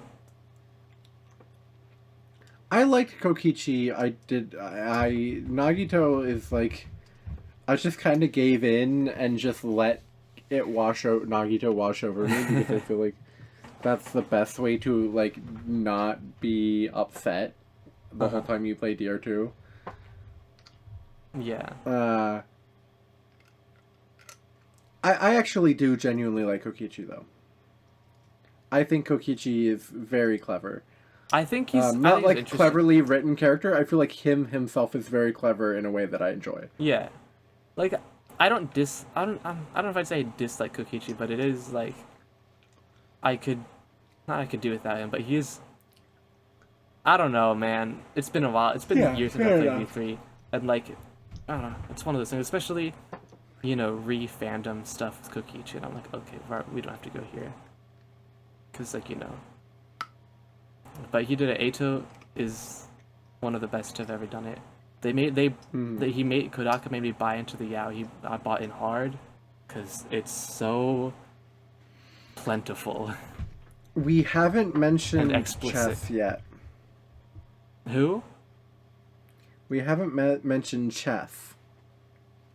Dogs playing chess. Yeah, because, well, for what? Well, the analogy is really funny for Danganronpa, and then way funnier when applied to 100 line, because you're not getting queer baited. Yeah, should we give context? Well, famous line, yeah. getting queer baited by whatever property, MCU, Danganronpa, whatever popular media franchise you want to use. It's like losing chess to a dog. Yeah, well, except for people say for Danganronpa, except the dog is the Grand Master. I don't really believe them when they say that, but that's fine. Neither do I. Well, it's kind of explicit at times and not so at the other times. And then there's and then 100 line. And then 100 is line. just very explicitly queer. Where like you think at the start you're like, okay, I've seen these tricks before. Well, and you see why it's so explicitly queer is because this isn't just Kodaka work. It's also an Uchikoshi work. And I feel like Kodaka is a lot braver with these things when Uchikoshi's there to tell him that it's a good idea. I don't know if that's really true, but alright. It may not be true, but I'd like to believe it's true. Because Uchikoshi is, Is Kodaka not woke? Have you not played this game or seen Akudama Drive? No. Kodaka's woke, but Uchikoshi is more woke. I don't know. I think Uchikoshi is more woke than Kodaka. I think if we're really gonna make this a contest, it depends, but 100 line has Kodaka beaten Uchi. That's true, but yeah. But that's a stupid thing to be talking about. What were we talking about again? 100 line? We were talking about Kako and Ima. Yeah? I don't remember how we got here. I know we moved on. Oh, we were talking about Eito. Yes, Eito. I mean, what is there to say that hasn't been said about Eito? He's literally... That hasn't been said, and we can say. I love Eita Atsuki. He's awesome. And he's super fun in just to use as a unit. Jury is such a stupid skill. No, well, I feel like he's really fun to use as a unit for the first while, and then like Durumi and Tsubasa and Kurara take over. Yeah, well, really, at least for me, Kyoshiko takes over first because her damage is better with single target. Oh yeah, Jury is still up stupid. until the rest of the cast, we get. But Eita's still incredibly useful and fun because Jury. Yeah. And he can, if you love gambling, you love Eita Atsuki, because of his his passive. It's so weird. It's so weird. You can go gambling. Because it's like it's basically every time you take an action with him, you get a random stat thing. One of them's like a debuff. One of them just like fatigues you. One of them gives you a power boost, which is incredibly good, and the other one gives you a single armor, which is not good, unless you're on the stupid mode. In which case, a single armor is not bad. It's not bad, but it's not good. Excessively useful. But he can gain because you plus can't one. plan around it. Yeah, and well, he does also gain like more armor. It's not like plus 1 and then it would replace. It doesn't. It would override stuff with just plus 1. It stacks, which can be nice unless you're fighting Tubrilla, because Tubrilla pierces. Hey, is that a Tubrilla? Tubrilla. I love Tubrilla. Tubrilla's so good. Do I need to just make the art for this episode Tubrilla? Please, you can maybe put a Tubrilla if you want, but please don't just do a Tubrilla. Oh, okay. I'm asking you kindly. No. Okay. No, then I'll just do what we agree. Just do what I proposed, and with your little suggestion. Yeah. What are the characters? We're just kind of going over the characters. What other characters are there? Is our main character Takumi? He's awesome. I can't talk about him at all. Yeah, not Takumi allowed. Sucks. Not allowed. I can't put him in the. He's in the spoiler zone. Yeah, Takumi sucks. And is great. He's a whole range of things at different. You'll points feel in so time. many emotions as you experience the man known as Takumi Sumino. Yeah. You'll think you get him narrowed down, and then he just says or thinks something absurd, and you're like, you learn something new that's wrong with him every day. We love trans masks though. Yeah. It's true. He doesn't have nipples, so he probably had top surgery. It's true. His mom is like, I always wanted a daughter. And he's like, oh, I must be such a disappointment then. Yeah. He does have his daily gender affirmations in boxes. I'm a guy, so it's only natural I go with the guys too. Little Takumi. I can't... Other characters that are interesting. Uchikoshi's guy is Shoma. Shoma's a character. Shoma, he's a little guy. He's terrible. He sucks in combat. He sucks. You would think he's better in the fuck you mode. He's actually even worse. Because he can only get +4 armor from his thing. He has to use 2 actions to put armor on, trigger enemies and stuff, right? He can only get 4 armor, but can be attacked, and he can call and be attacked by 8 enemies. Oops. Awesome. You just spent 2 AP for 100% voltage. I hope you're happy. Yeah. I wish I could say more about Shoma, but he doesn't really get that much. Shoma's Uchikoshi's guy. I don't agree with the Uchikoshi's taste in characters for this game. Yeah. Or in Uchikoshi's taste in Uchikoshi games. Yeah, or in Uchikoshi's taste in video games. He still will never stop talking about Detroit Become Human. Yeah. I find that kind of funny, though. Really? Are you sure? Yeah, Like it is. I do. I think it's really funny. It is David Cage. Yeah. At a certain point, you realize that the people that like all the stuff you make like things that are fucking dumb. Most of the time, except for when they don't. Like Kodaka also loves Killer 7. You know, so that's a fair point for him. Moko Majiro. Want to talk about her? Moko's the weirdest character in the game, like from a narrative standpoint. Moko is in their narrative functionality. Very, she's dealt a very bad hand by the narrative. Maybe not the worst hand. I think Dotami honestly gets it worse. In the grand scheme of things, in some ways. Maybe, but at least her moments to shine are like good. But she does get many moments to shine, whereas Moko gets nothing and has an unfavorable Moko gets first one impression. moment, and it's when you first like really get to talk to her, and you know if you've played it, you know the narrative deals her a bad hand. I like her in romance, but romance doesn't like her in romance. Yeah. And not a single other route particularly likes her. Well, there's, Casual? Is it Casual? Casual or Coming of Age. Coming of Age. Coming of Age likes her. Yeah. I just don't particularly... I just, like, I'm kind of meh on Coming of Age compared to the average person. Still good. But, like, compared to the average person, I think the average person likes Coming of Age a lot more than me. Well, Coming of Age, that's a route that becomes infinitely funnier the more you think about it, the more you think about Takumi as a person, about the game's structure, about what it's saying either on purpose or probably not.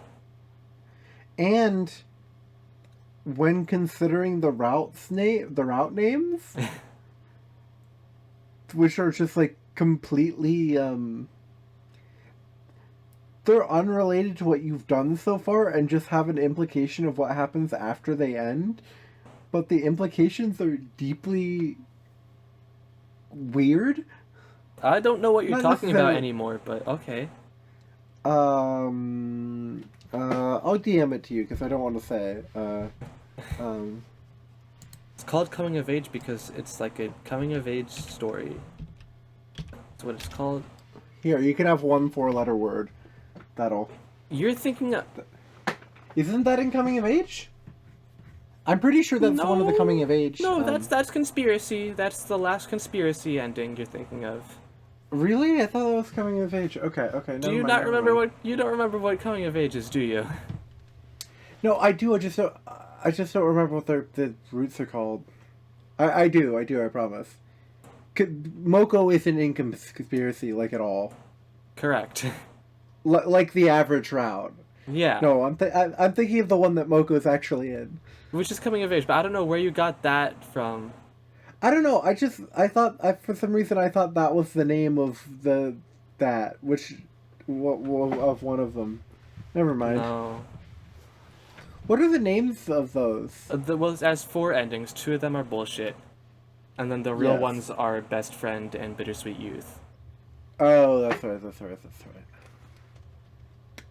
You know. Famous. Classic. Yeah, okay. Classic things. Who else? We haven't... Sure.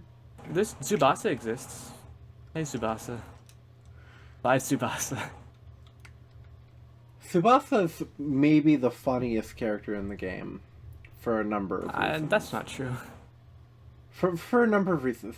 One, she is the strongest unit in the game, bar none. Yes. She is absurd. It's stupid. And her unit is just incredibly funny. Yeah, and she's basically always available. I believe she has, like, the highest survival rate of the whole cast. She can do anything. If the writers need somebody that can do anything, call in Tsubasa. And she hates it every time. She doesn't want to do any of it. No, she wants to do a lot of it. Well, she wants to do a lot of the making stuff, but she doesn't want to do like any of the fighting. Yeah, but she loves And making bombs she and doesn't putting want bombs in people. and tearing bombs out of people. Yeah. And yeah, but no, you when you have to do something as the player have to make a choice, it's just ridiculously cruel. Yeah. Most of the time, and the biggest times, with the exception of one about a character we can't talk about at all, and one about a character like who's been talked about, but I won't say which one. And even so, those are just like silly, goofy, like weird choices that you make, just to get all the endings. Not really. All the ones that are fucking over Tsubasa are just like awful. You're just being a horrible person by doing it. It's like she just, and you know, I guess it's presumably okay to spoil stuff a little bit of what's in the demo, Of right? course. Anything in the demo is free game. Yeah. She gets chopped up into a billion pieces. Tsubasa doesn't want to fight, and the way we convince her and that whole plot is so weird. God, Takumi And loves bad. manipulating and lying to people. He loves it so much. It's awesome. Man, the protagonist of all time, dude. I wish I could say more. Yeah, but not in the Not yet, the at least. way, not in the way that like, Your Turn to Die Sarah does, or the way that Junpei does that one time, or anything like that. Yeah. I've never played Return to Die. I don't know. You should. Fuck, It's not that's finished. a game that It's can not be finished. It's not finished, but that's a game that can go on our I recommend to you in the future when I start running out of ideas.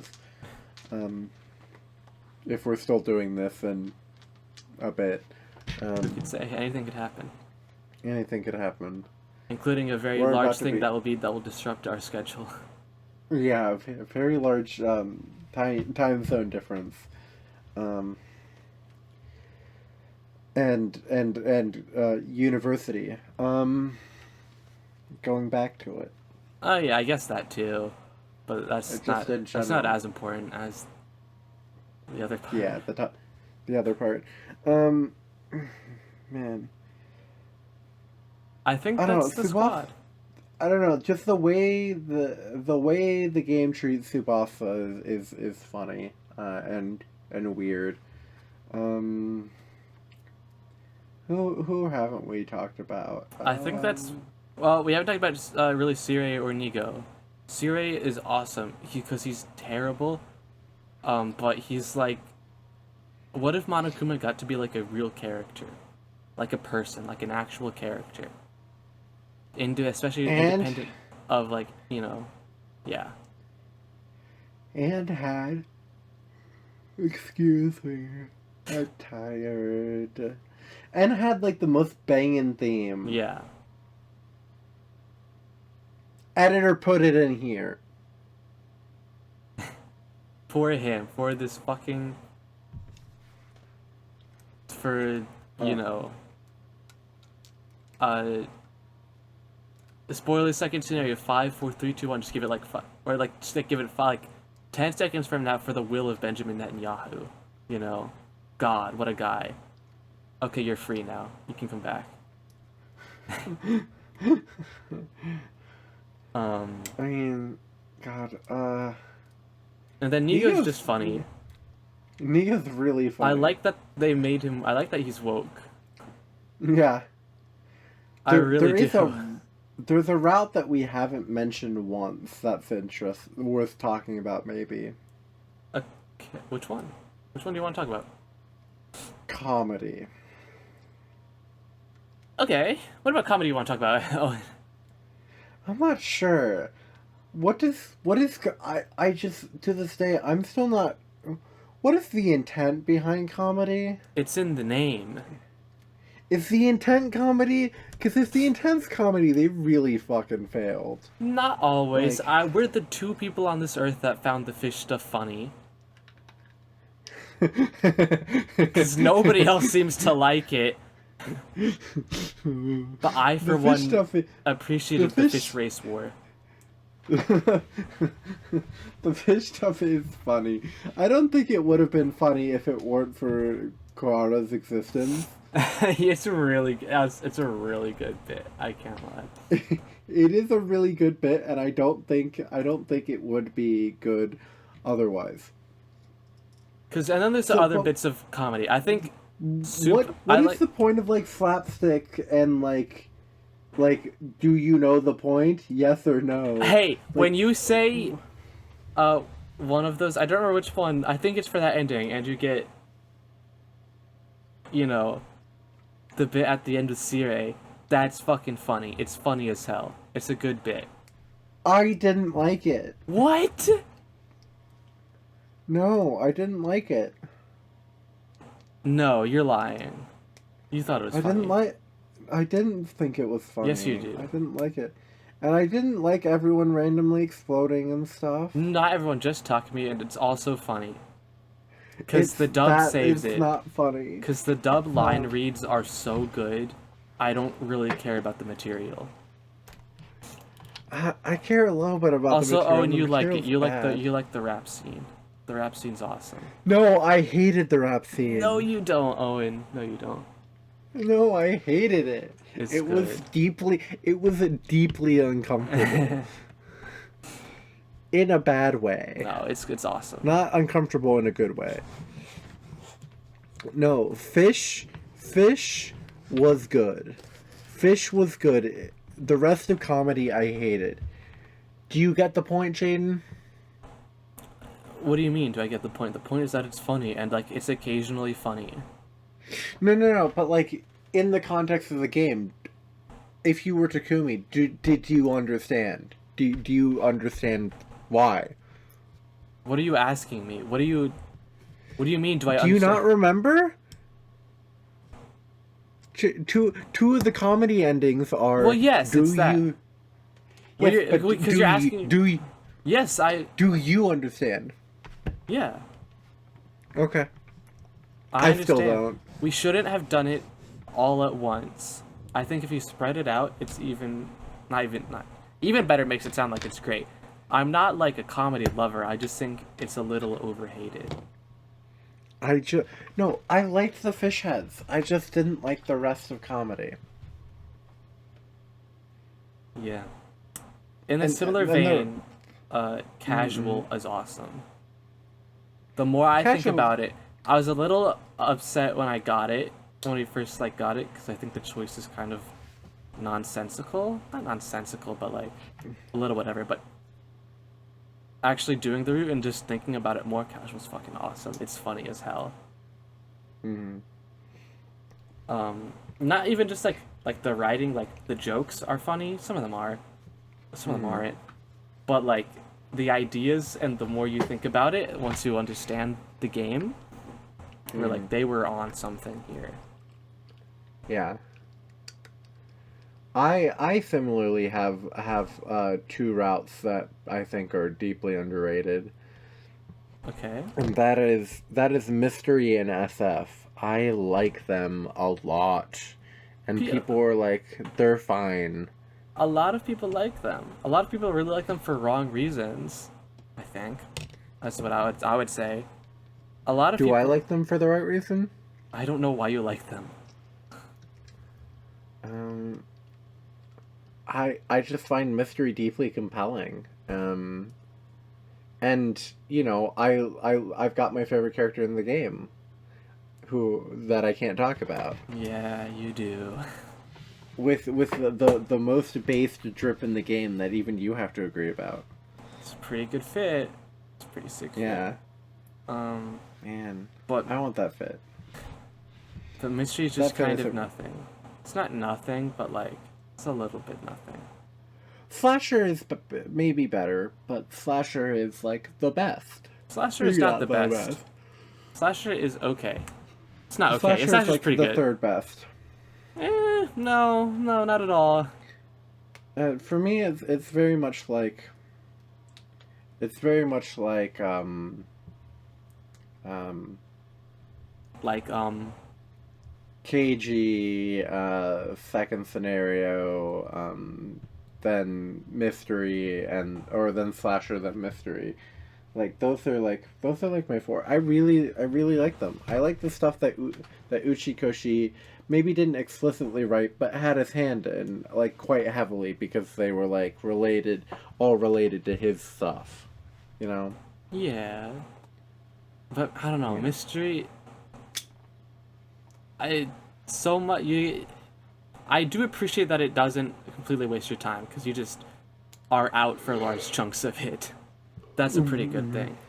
But SF, we just can't unless we No, want but to. I feel like mystery understands the prompt where in the way that like It literally it has the least understanding of the prompt because you have to get 5.5 other endings to finish it. It is the most I feel like that not understand. I feel like that should be the prompt, whereas No, the prompt feel like is an the anthology, I not feel like VLR. I feel like the bit where I feel like the bit that most misunderstood the point was Mr. Boruto himself. Yeah, in like a different way, No, in the opposite way. which is a different way. Yeah, in directly the opposite way. I think I like it when multiple routes are kind of strewn together like that. When it's not the whole thing, when there are so many independent ones, what they're the bit that aren't as independent are deeply interesting to me. The plot locks build intrigue, get you thinking about how the routes connect together, why different decisions lead to different things. Whereas comedy, you just kind of accept that one route people have fish heads. Yeah. This gets you thinking, what actually changed in your minor decision making to lead from A to B, and how do they connect, like metatextually, and also like through Uchi bullshit. And I find that deeply fascinating. And that bit of theorizing of that filling out the VTD puzzle grid of what happens when, where, and why. Because we did it in maybe the funniest order possible. Where there was largely no mystery ever. That's not really true. There was we did spend I definitely was trying to think of so much for a lot of the game, like how does the Uchi shit fit together, and that was one of the things I most like about the game. Well, but we knew from the start. We knew exactly from the start what everything meant. Well, no, what it meant, sure, but not how and why. Like, I can't say more for spoiler reasons, but like, the first things we did were 13B and 13A. You can if you know, you know. Yeah. Some of 13B up to the first chunk of it, the best part of 13B, except for the Yuri nuke, about halfway through. But that's not what I'm talking about. I'm not talking about the logistics. Once we understood vaguely what was happening, then putting all the puzzle pieces together in the ZTD way. In ZTD, you know you're falling asleep and waking up, right? It's then figuring out the course of actions of the chain of events and everything, and I deeply appreciate that. Personally, I don't know. I just disagree. Yeah. But I can't really get into why. I really think that the fact that it isn't like that in most of it, but it is for just a little bit, makes that little bit so much better. But of course, the reason most people I find really enjoy stuff SF is for like, ending 55, which is, that one. I don't remember what 55 is. It's, you know, the one that the people are like, it's what we did. We did it. We solved the day. And like Oh, it's yeah, no, that's it's that's the bad. absolute wrong reason. That ending's so good for the opposite reason of you solved the day, but you didn't at It's all. you've done nothing. You've accomplished nothing. You've You've accomplished. you've isolated yourself from everybody except one person. You formed hollow connections with everybody. You still got those two in their situations. And I think that's awesome. Maybe, but I feel like Uchikoshi has written things that are deliberately unsatisfactory in much better ways, and I don't know if I get the intention that this was meant to be like the first bit of ZTD's true ending, or, um, you know, the other one that I won't say. The other big thing. Maybe, Or but Diverge. The other one that is actually much more applicable is like Diverge. There's a clear intentionality there that I feel is lacking, and I'm like, I'm not sure if I should be feeling the way I am about this, or if I'm just supposed to. maybe, but it makes me deeply uncomfortable and upset in a way that I enjoy. Okay. And I like it, which is not what everyone else is doing. But That's fair. the thing that I get most satisfied from is, polycule, and I'm not going to say a whole lot more. And I think a lot of people can agree with me there. Even though, on paper, horrible. The polycule is On great paper, because of the context it's in. Divorced from that, I'm like, this is no wrong. Not wrong, but like, bad shit. no, well, good ship, but in my opinion, but only because the context brings out the possibility of it. I believe it's got potential elsewhere as well. Maybe, but I feel like that's not. Yeah, I don't know. I don't know what I'm saying. I don't know what But are I you feel saying. like that ending is deeply satisfying, despite being sort of the opposite of that ending. Of the other ending we were just talking about. Uh-huh. Yes. Yeah. I'm following your train of thought perfectly here. It's hard talking in abstracts and non spoilers and not Which is why naming we should things. not. Which is why we should just stop. And we should stop the facade and just talk Yeah, openly. but then no one. I know I don't want to do that though, because again, I've explained why, and I think that is very important. But now we're just talking like bad game reviewers, which we kind of are.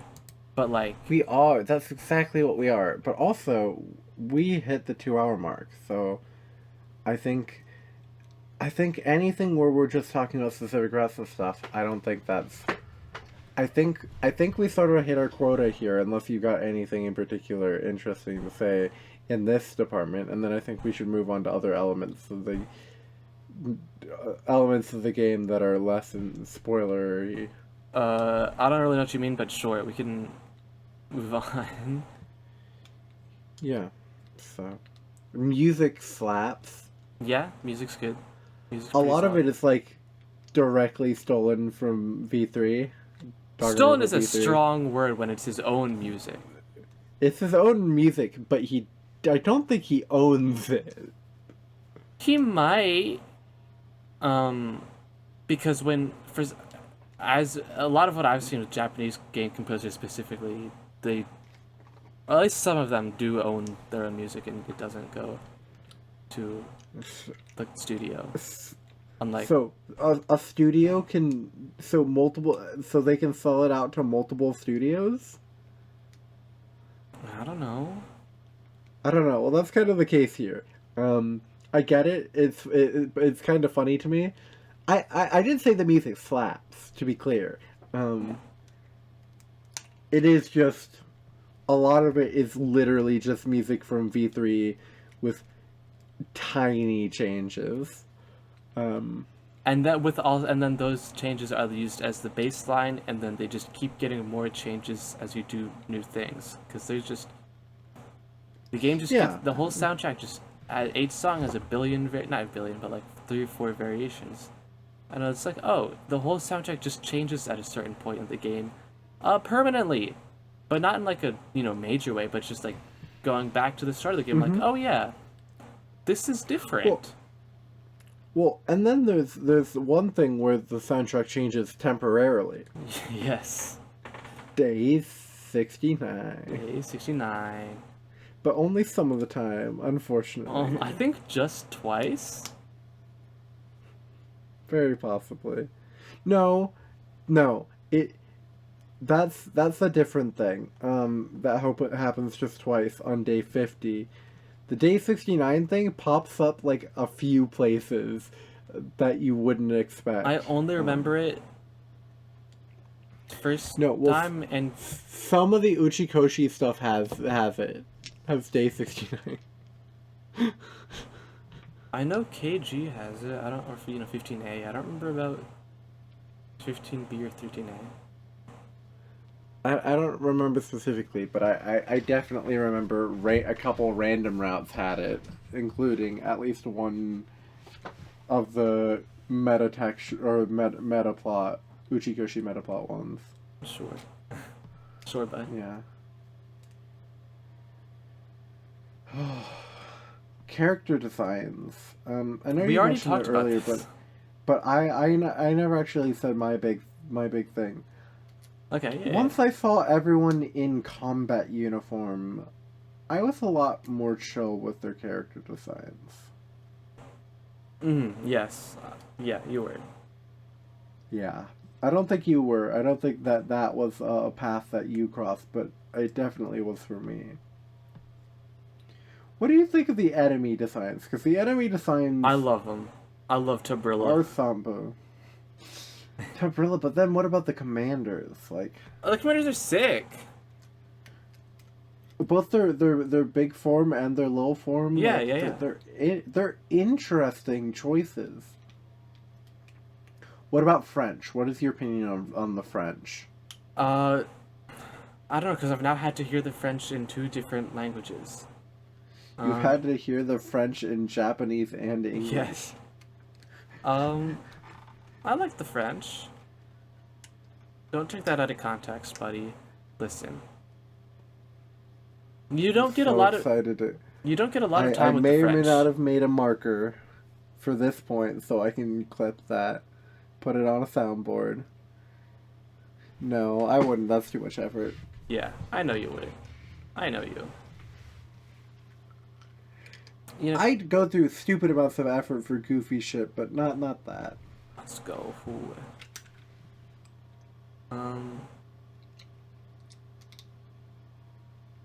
Yeah, I don't know. Where are we going with this now? Where are we going with this? Other aspects of the game. I don't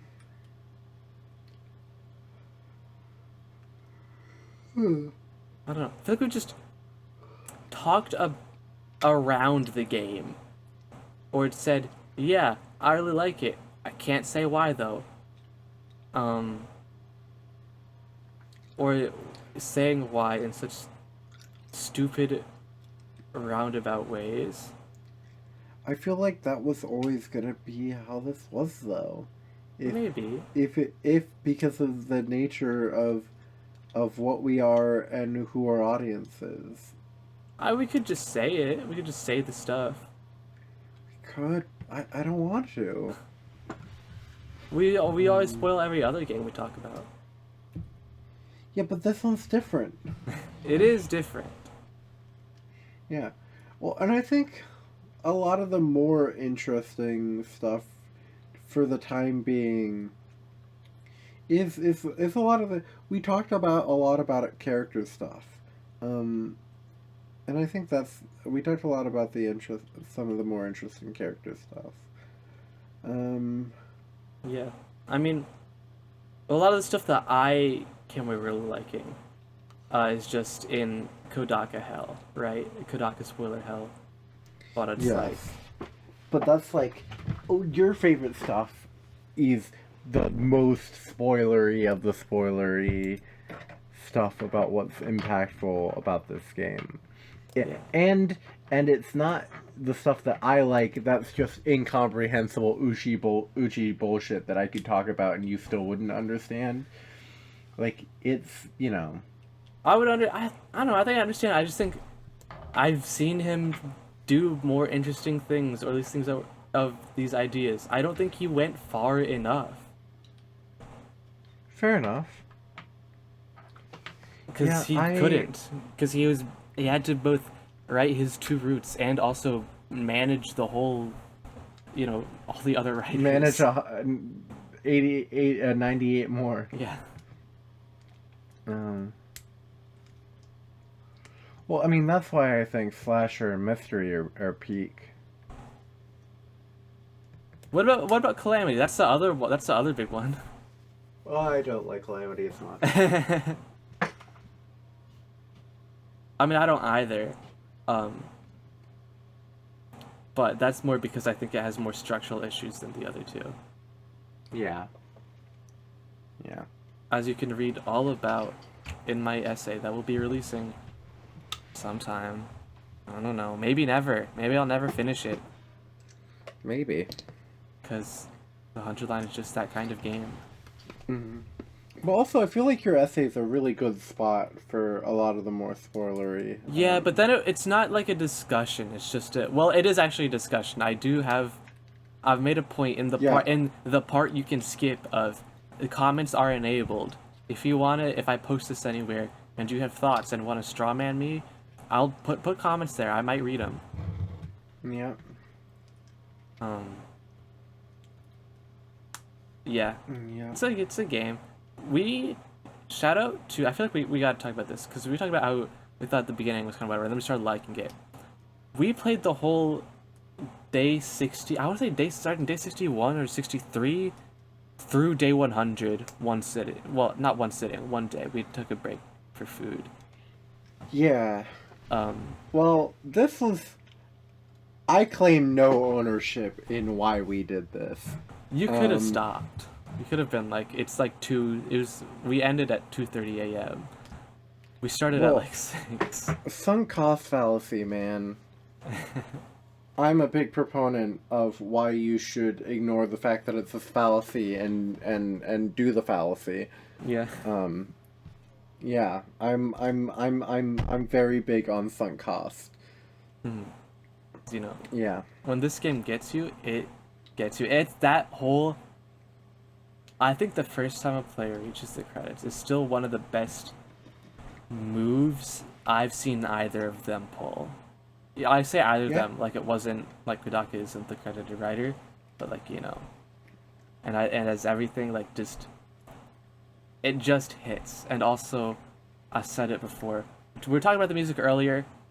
The licensed tracks for the 3 licensed tracks, although I guess only one of them is like a licensed track in the sense of older music that they licensed, like paid for just to use, and weren't. The other 2 are more commissioned, right? It's so weird what they did with it, but it's so good. God, I love. As you know, if you're listening to this episode, Rumble is awesome because you've heard it. It slaps. Carousel, it's pretty good credit song. It is interesting that it has its own slight variation of a verse or a chorus. I don't remember actually technically for SF roots, for SF endings. That's another reason why I'm like, I don't know about the reading of 55 that some people have that I wish I could agree more with. And then Sedum is just, it hits when it plays the first time. I'm like, okay, all right, that's cool. And then it plays the second time. I'm like, this is cinema. Because when it plays, I'm like, we did it. Kodaka, he wrote a game. He wrote a great. He just did it. I'm saying nothing. I'm saying nothing of value. Yeah. But what I'm saying is that Sedum is awesome. Well, what I'm saying is that People should get on 100 line. People should get on 100 line. Oh, and you know what the people should also get on? Our subscribe button. No. No, don't do that. Not that. Don't encourage us to keep doing this. I was gonna suggest the movie that quote, "This is how you feel when you play 100 line," also known as Minoru Kawasaki's magnum opus Executive Koala. My online namesake for years because of a bit that I was too lazy to stop. And now it's like your thing. It is. Because there was a period where I would just change my, username and icon on Discord frequently, and then I changed to Executive Call one time, and then I didn't change it again. And it's been years. Yeah. But I love it. You were Dark Dementio, you were the Fanet, and then I was Executive Nope, Call. there were others. There were many others in between. There was Ooh Papa. Was that ever like a profile though? I think so. There was others, right? There's good old Edgy the Hedgy. We got Forgot that. I can't remember exactly all the others, but there were more, right? It was a thing. You were changing Steam a lot more than you were changing Well, I haven't changed Steam in forever because I just don't care anymore. Yeah, you're still the Fanet. Yeah. But before you were the Fanet, you were many other things. But you've wiped your aliases, so I can't tell. Yeah, we could say. God, Steam is saying I'm in-game OBS Studio. That's... You are. It's true. Are they wrong? No, Steam is never wrong, except for all the times they are. But Very, games similar to other games. Yeah. It's very wrong. Well, let's see. What games are similar to 100 Line? Who knows? Okay. Games more like this. Steins Gate, maybe. I never played any of those games. I don't want to. Nothing about them appeals to me. I'd rather play Umineko. Needy Streamer Overload. Oh, brother. V3. Persona 4 Golden. Brother. Steins Gate Zero. Trigger Happy Havoc. Slay the Princess. Okay. That one is actually kind of like in a lot of... There's some overlaps there. Weirdly. Is that Digimon Survive? It could be. Why not, man? Class of '09, the flip side? Oh, brother. I haven't heard Class of '09 in a long time. It hasn't been a thing for a long time. It's been a thing for like a year. Right? I don't know. Yeah? Maybe? I don't know. I don't care either. No, Class of '09 needs to go in your... Class of '09 needs to go in the,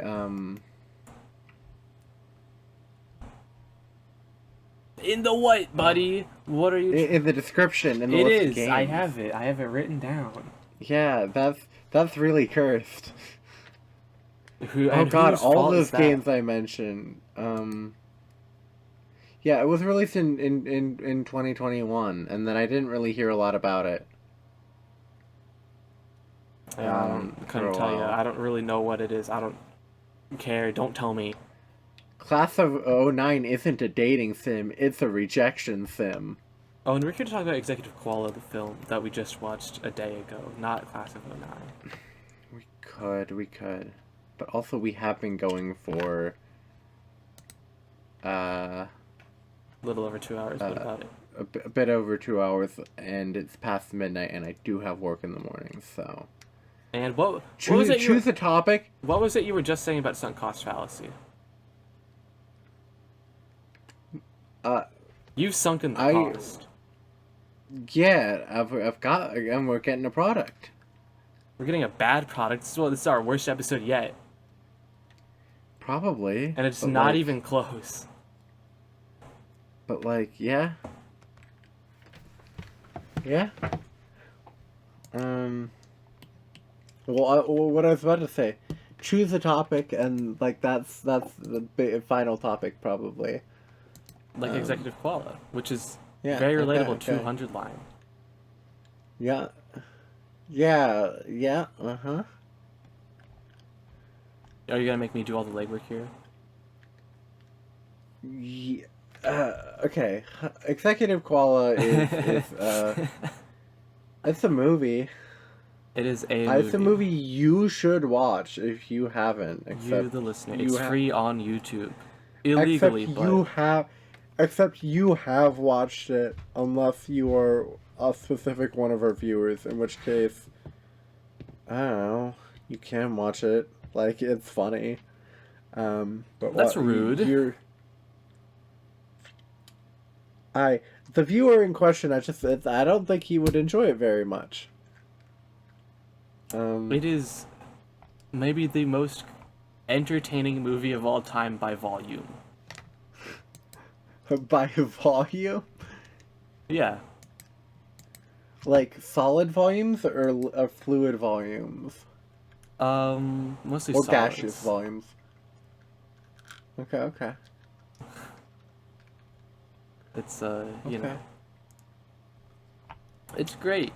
It's a great time. It is really, because I think, what I love, well, I love many things about it, look, but it's decidedly just, to sound like a, I don't know. Look, it's got a lot of soul, okay, and I mean that genuinely. Similarly with 100 Line, there is a passion for the love of the craft on display that beats out any other possible criticism I could really have. Yeah. You did somehow forget the dance number. I did forget about the musical number. Somehow, in the 5 years between watching it for the first time, watching it for the second time, it had completely slipped from my memory. Remembered everything else. It's my favorite part of the damn movie. Yeah, it is kind of the best part of the movie. I was shocked when you said you had forgotten about it. Yeah. It's not like the funniest single bit. That's the pan out. Camera crew. The guy in the koala suit takes off his mask. And then the koala wakes up. Yeah, and it's like, damn, this goes hard. Why did he do that? What? It's very, yeah, it's a great movie. It's very, up. I just have to say it's up for interpretation.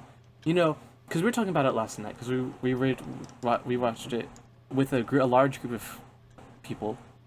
It was my third. Not review. like the average person's large group of people, but a large group of people for us. A large group of people to be watching like a movie that's not like in a theater. Yeah. And there was somebody made a comment. I'm not gonna name names, but if you know who you are, by saying, "This is maybe the weirdest movie I've ever seen." And I'm like, maybe it's because I feel like it is in some ways kind of weird, but like not. It is weird maybe in content, but not form.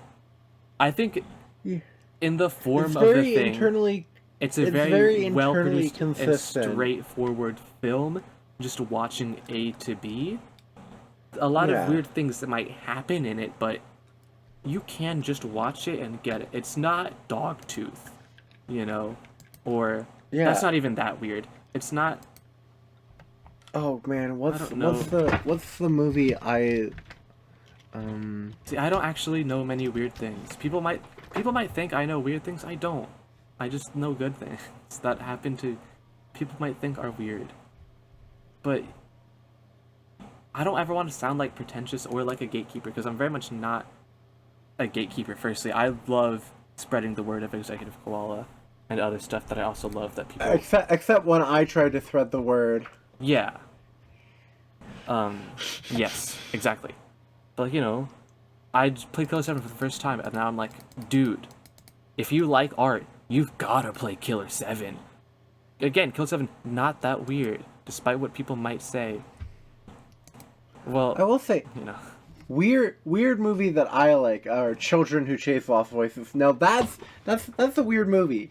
In a lot of ways, it's very artistically, sort of like visually focused, but the content is deeply weird, in a way that it doesn't feel weird in executive quality. It's just like, yeah, no, yeah, no, like executive quality is not all that weird.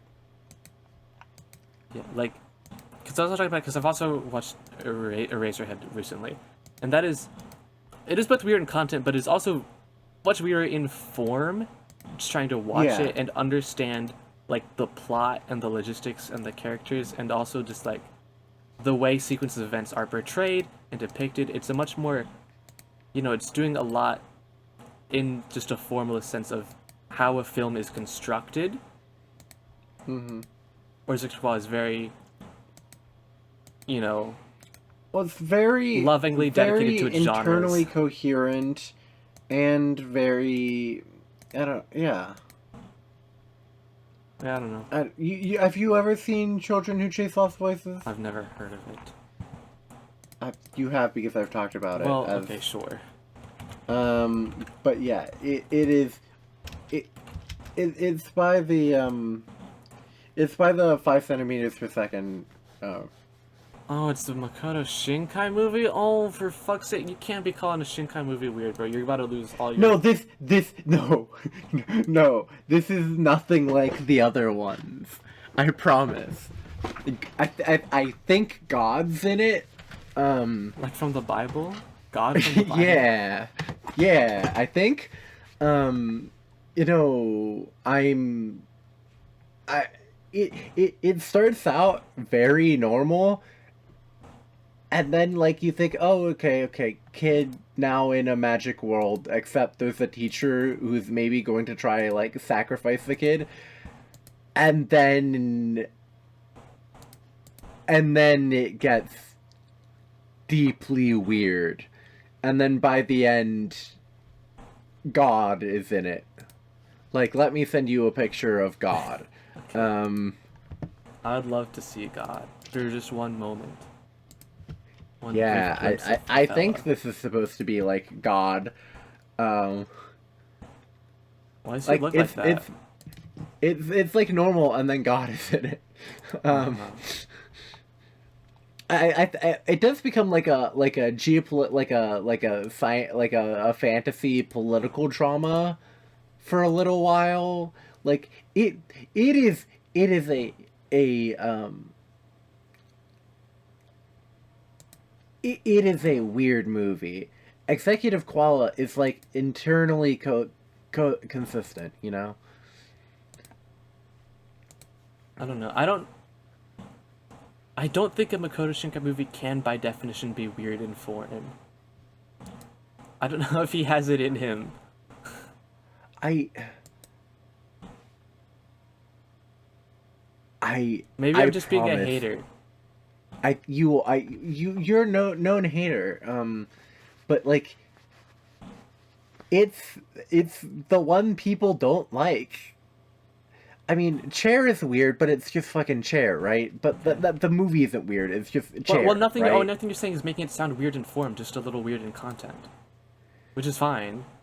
No, but how it presents and how it moves between.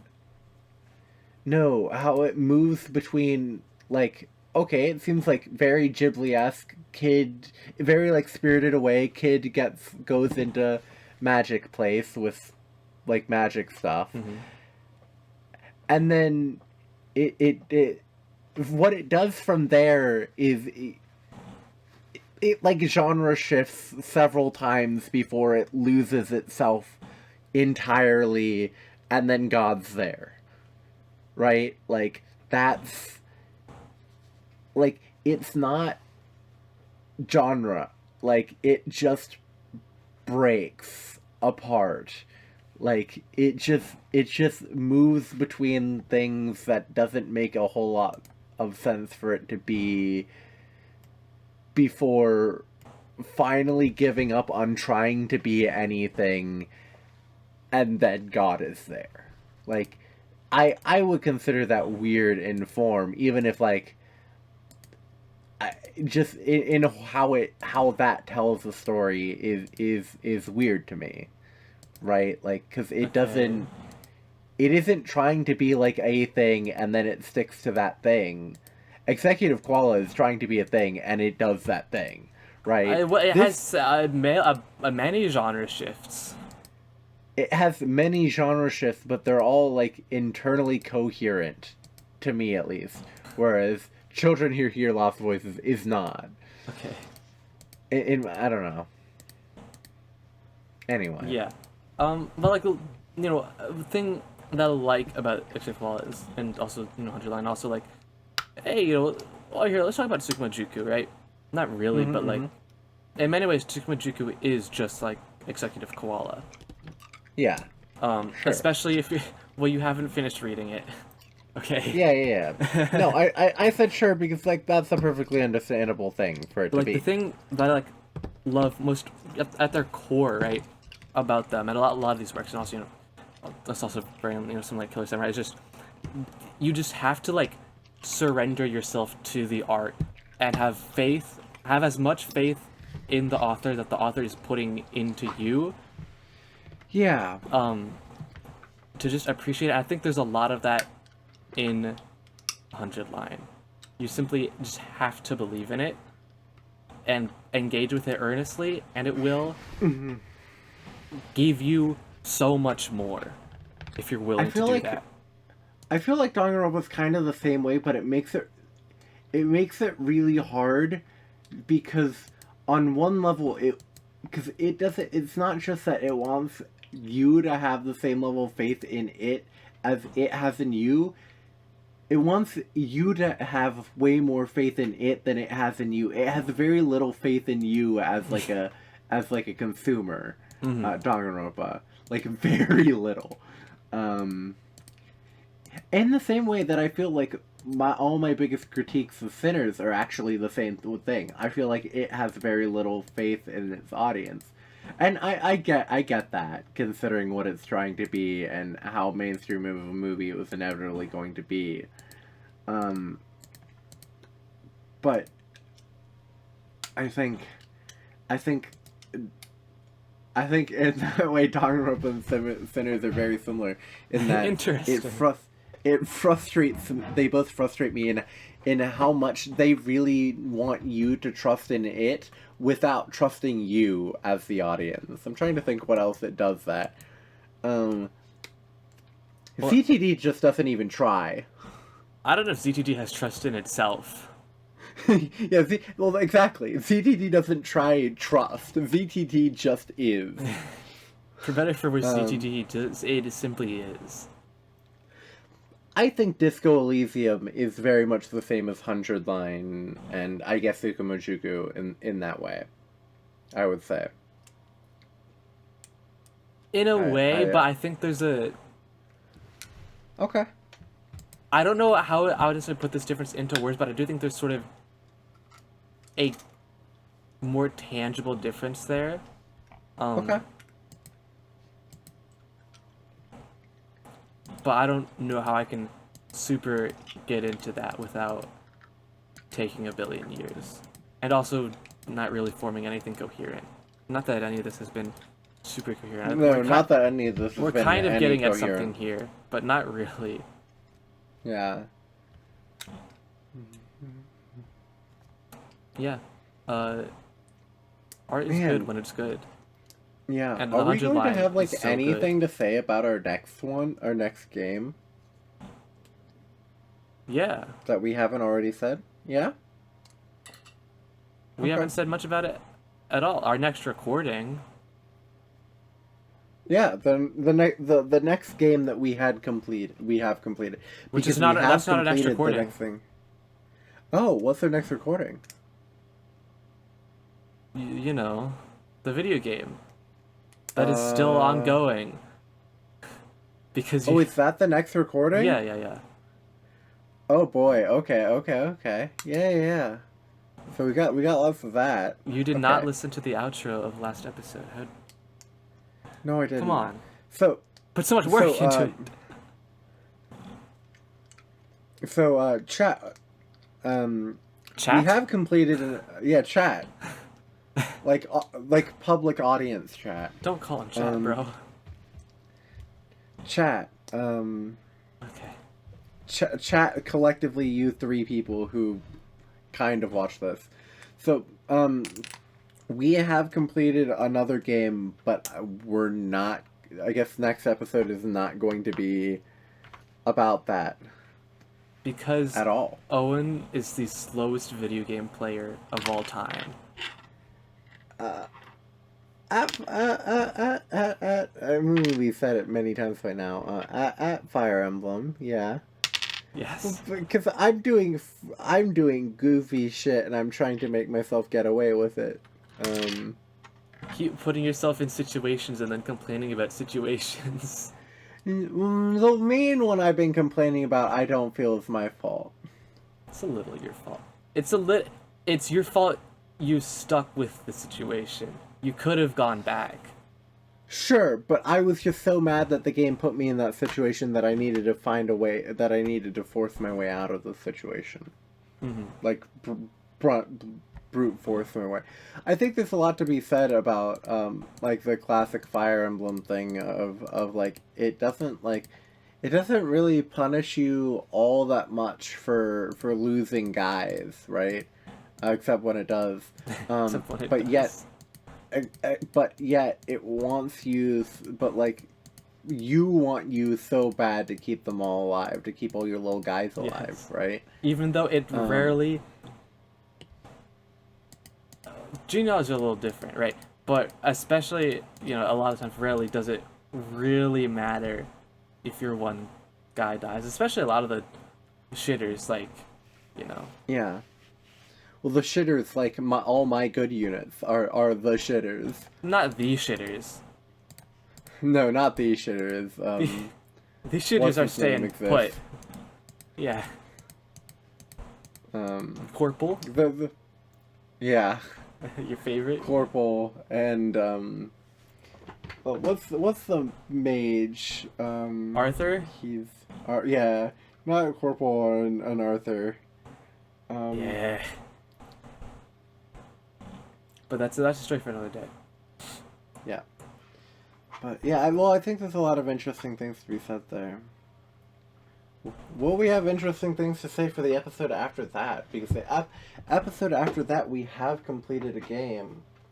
And while it's been quite heavy on the games that I have suggested Jaden, we're about to switch gears, because I'm about to suggest a long thing, and Jaden's about to have me play a bunch of short things. So. Arguably.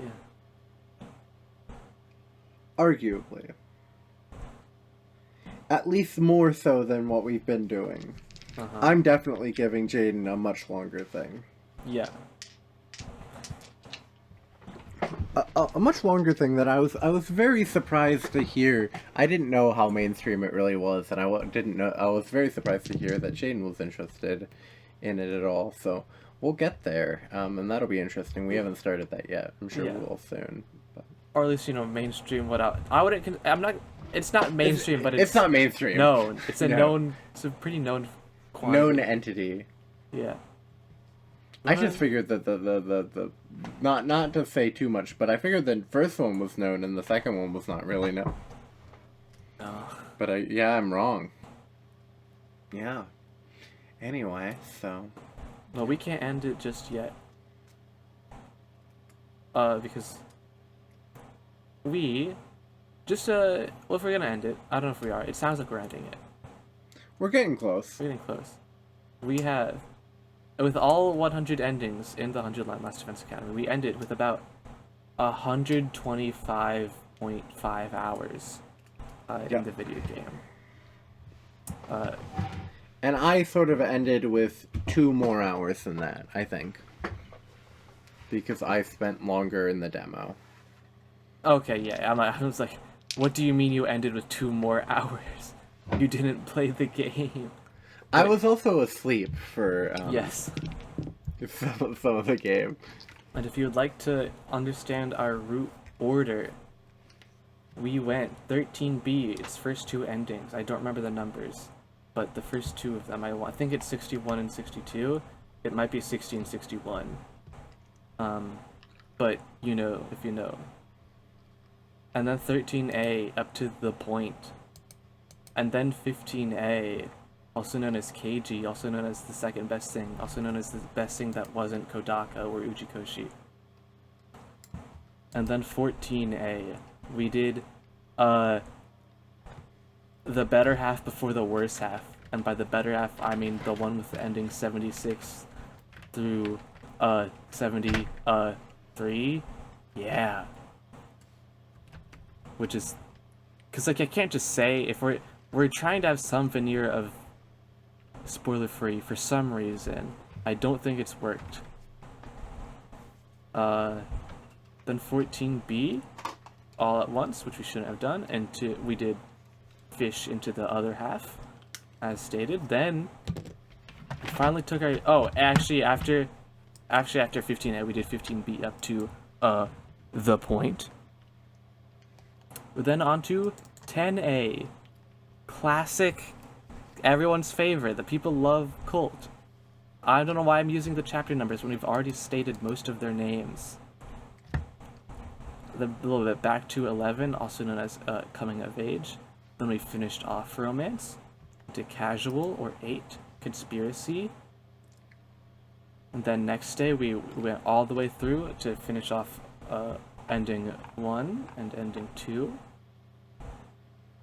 You know, well, I have thoughts about ending 2. It's a weird one, but ending 1 is literally just one of the best to have ever done anything.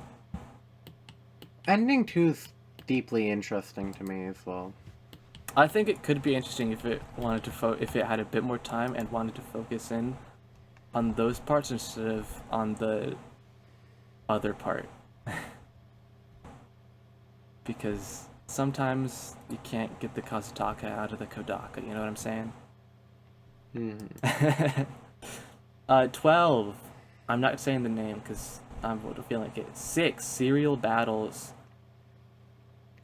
We have a confession. We did serial battles post-patch, but we did not skip all battles. I did like a 2-to-1 skip play ratio. The final battle's pretty interesting. I wish there were more interesting fights, or if it was just better at like conveying its idea that it wants to do that 15A already does better. Chapter 5. You know, good old ME. Fucking banger. Have you ever heard of Philip Kindred Dick? Oh my god, then we did 9A. Bob. Fucking Bob. One of the worst things in the game. Absolute waste of time. I think the patch makes it better now. I think they've said that, yes? I think so. I think, yeah. But yeah. If it were just one route with 2 endings instead of 8 endings that are all the same shit, except it has ending 27, the worst thing in the game, it could be fine, but unfortunately it's fucking ass. Chapter 4, ending 7 and 8, we already talked about him.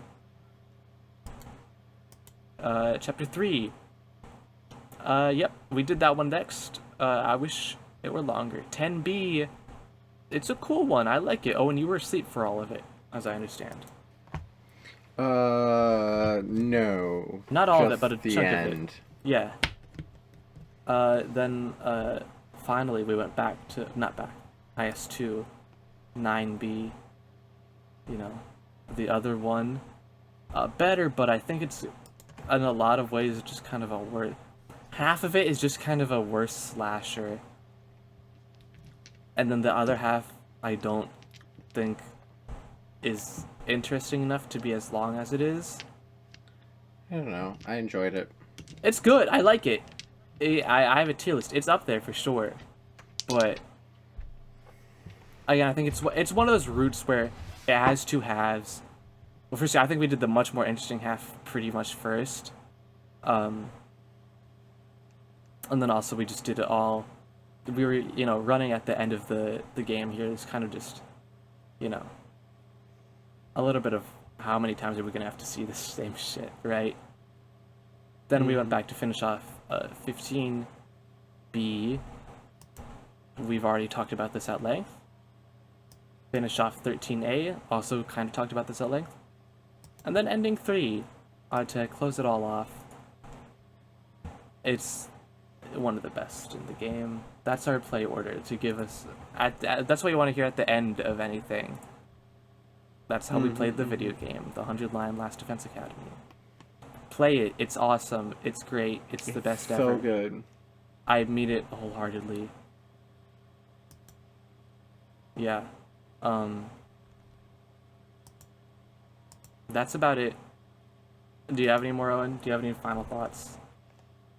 No. Should our viewers invest in not really. Emocoin? Our viewers should invest in Emocoin. You heard it here first, folks. And trust the process when you get to Koara. Yes. When you realize that Karada is just huge homo, all the puzzle pieces fit together. Yeah. It's really good. It's so good. It's so fucking good. 100 Line is awesome. It and is we have awesome. been recording for 2 hours and too long. 2 hours and 45 minutes. And then plus 40 minutes before Oh god. that. Fuck, dude, fuck. Yep. Yep.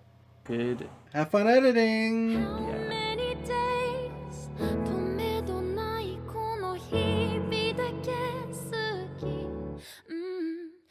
How many ways 数えきれない道をたどり今となり初めてあの日の夢を見たんだ守りたい平和が過去には確かにあったのか思い出だけを頼りに僕らはまた繰り出す昔感じたぬくもり求めてまた戦う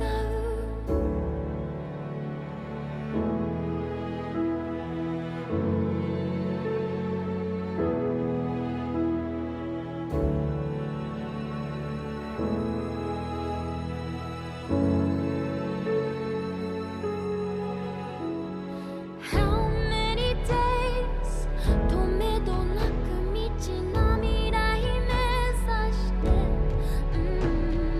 Are we okay 数えたくない別れも経て信じたい光が差すいくつもの方向その先に答えが必ず待っているんだと思いをすべて捧げてこのままただ向かうさいつか苦しみが明ける時を追いかける見える幻よりも大な Over yeah Over yeah not over yeah more than we can see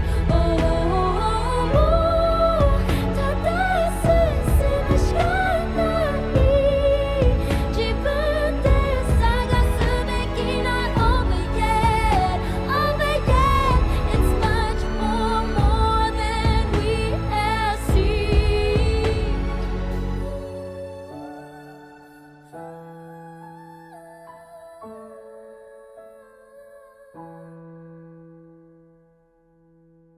信じたい光が差すいくつもの方向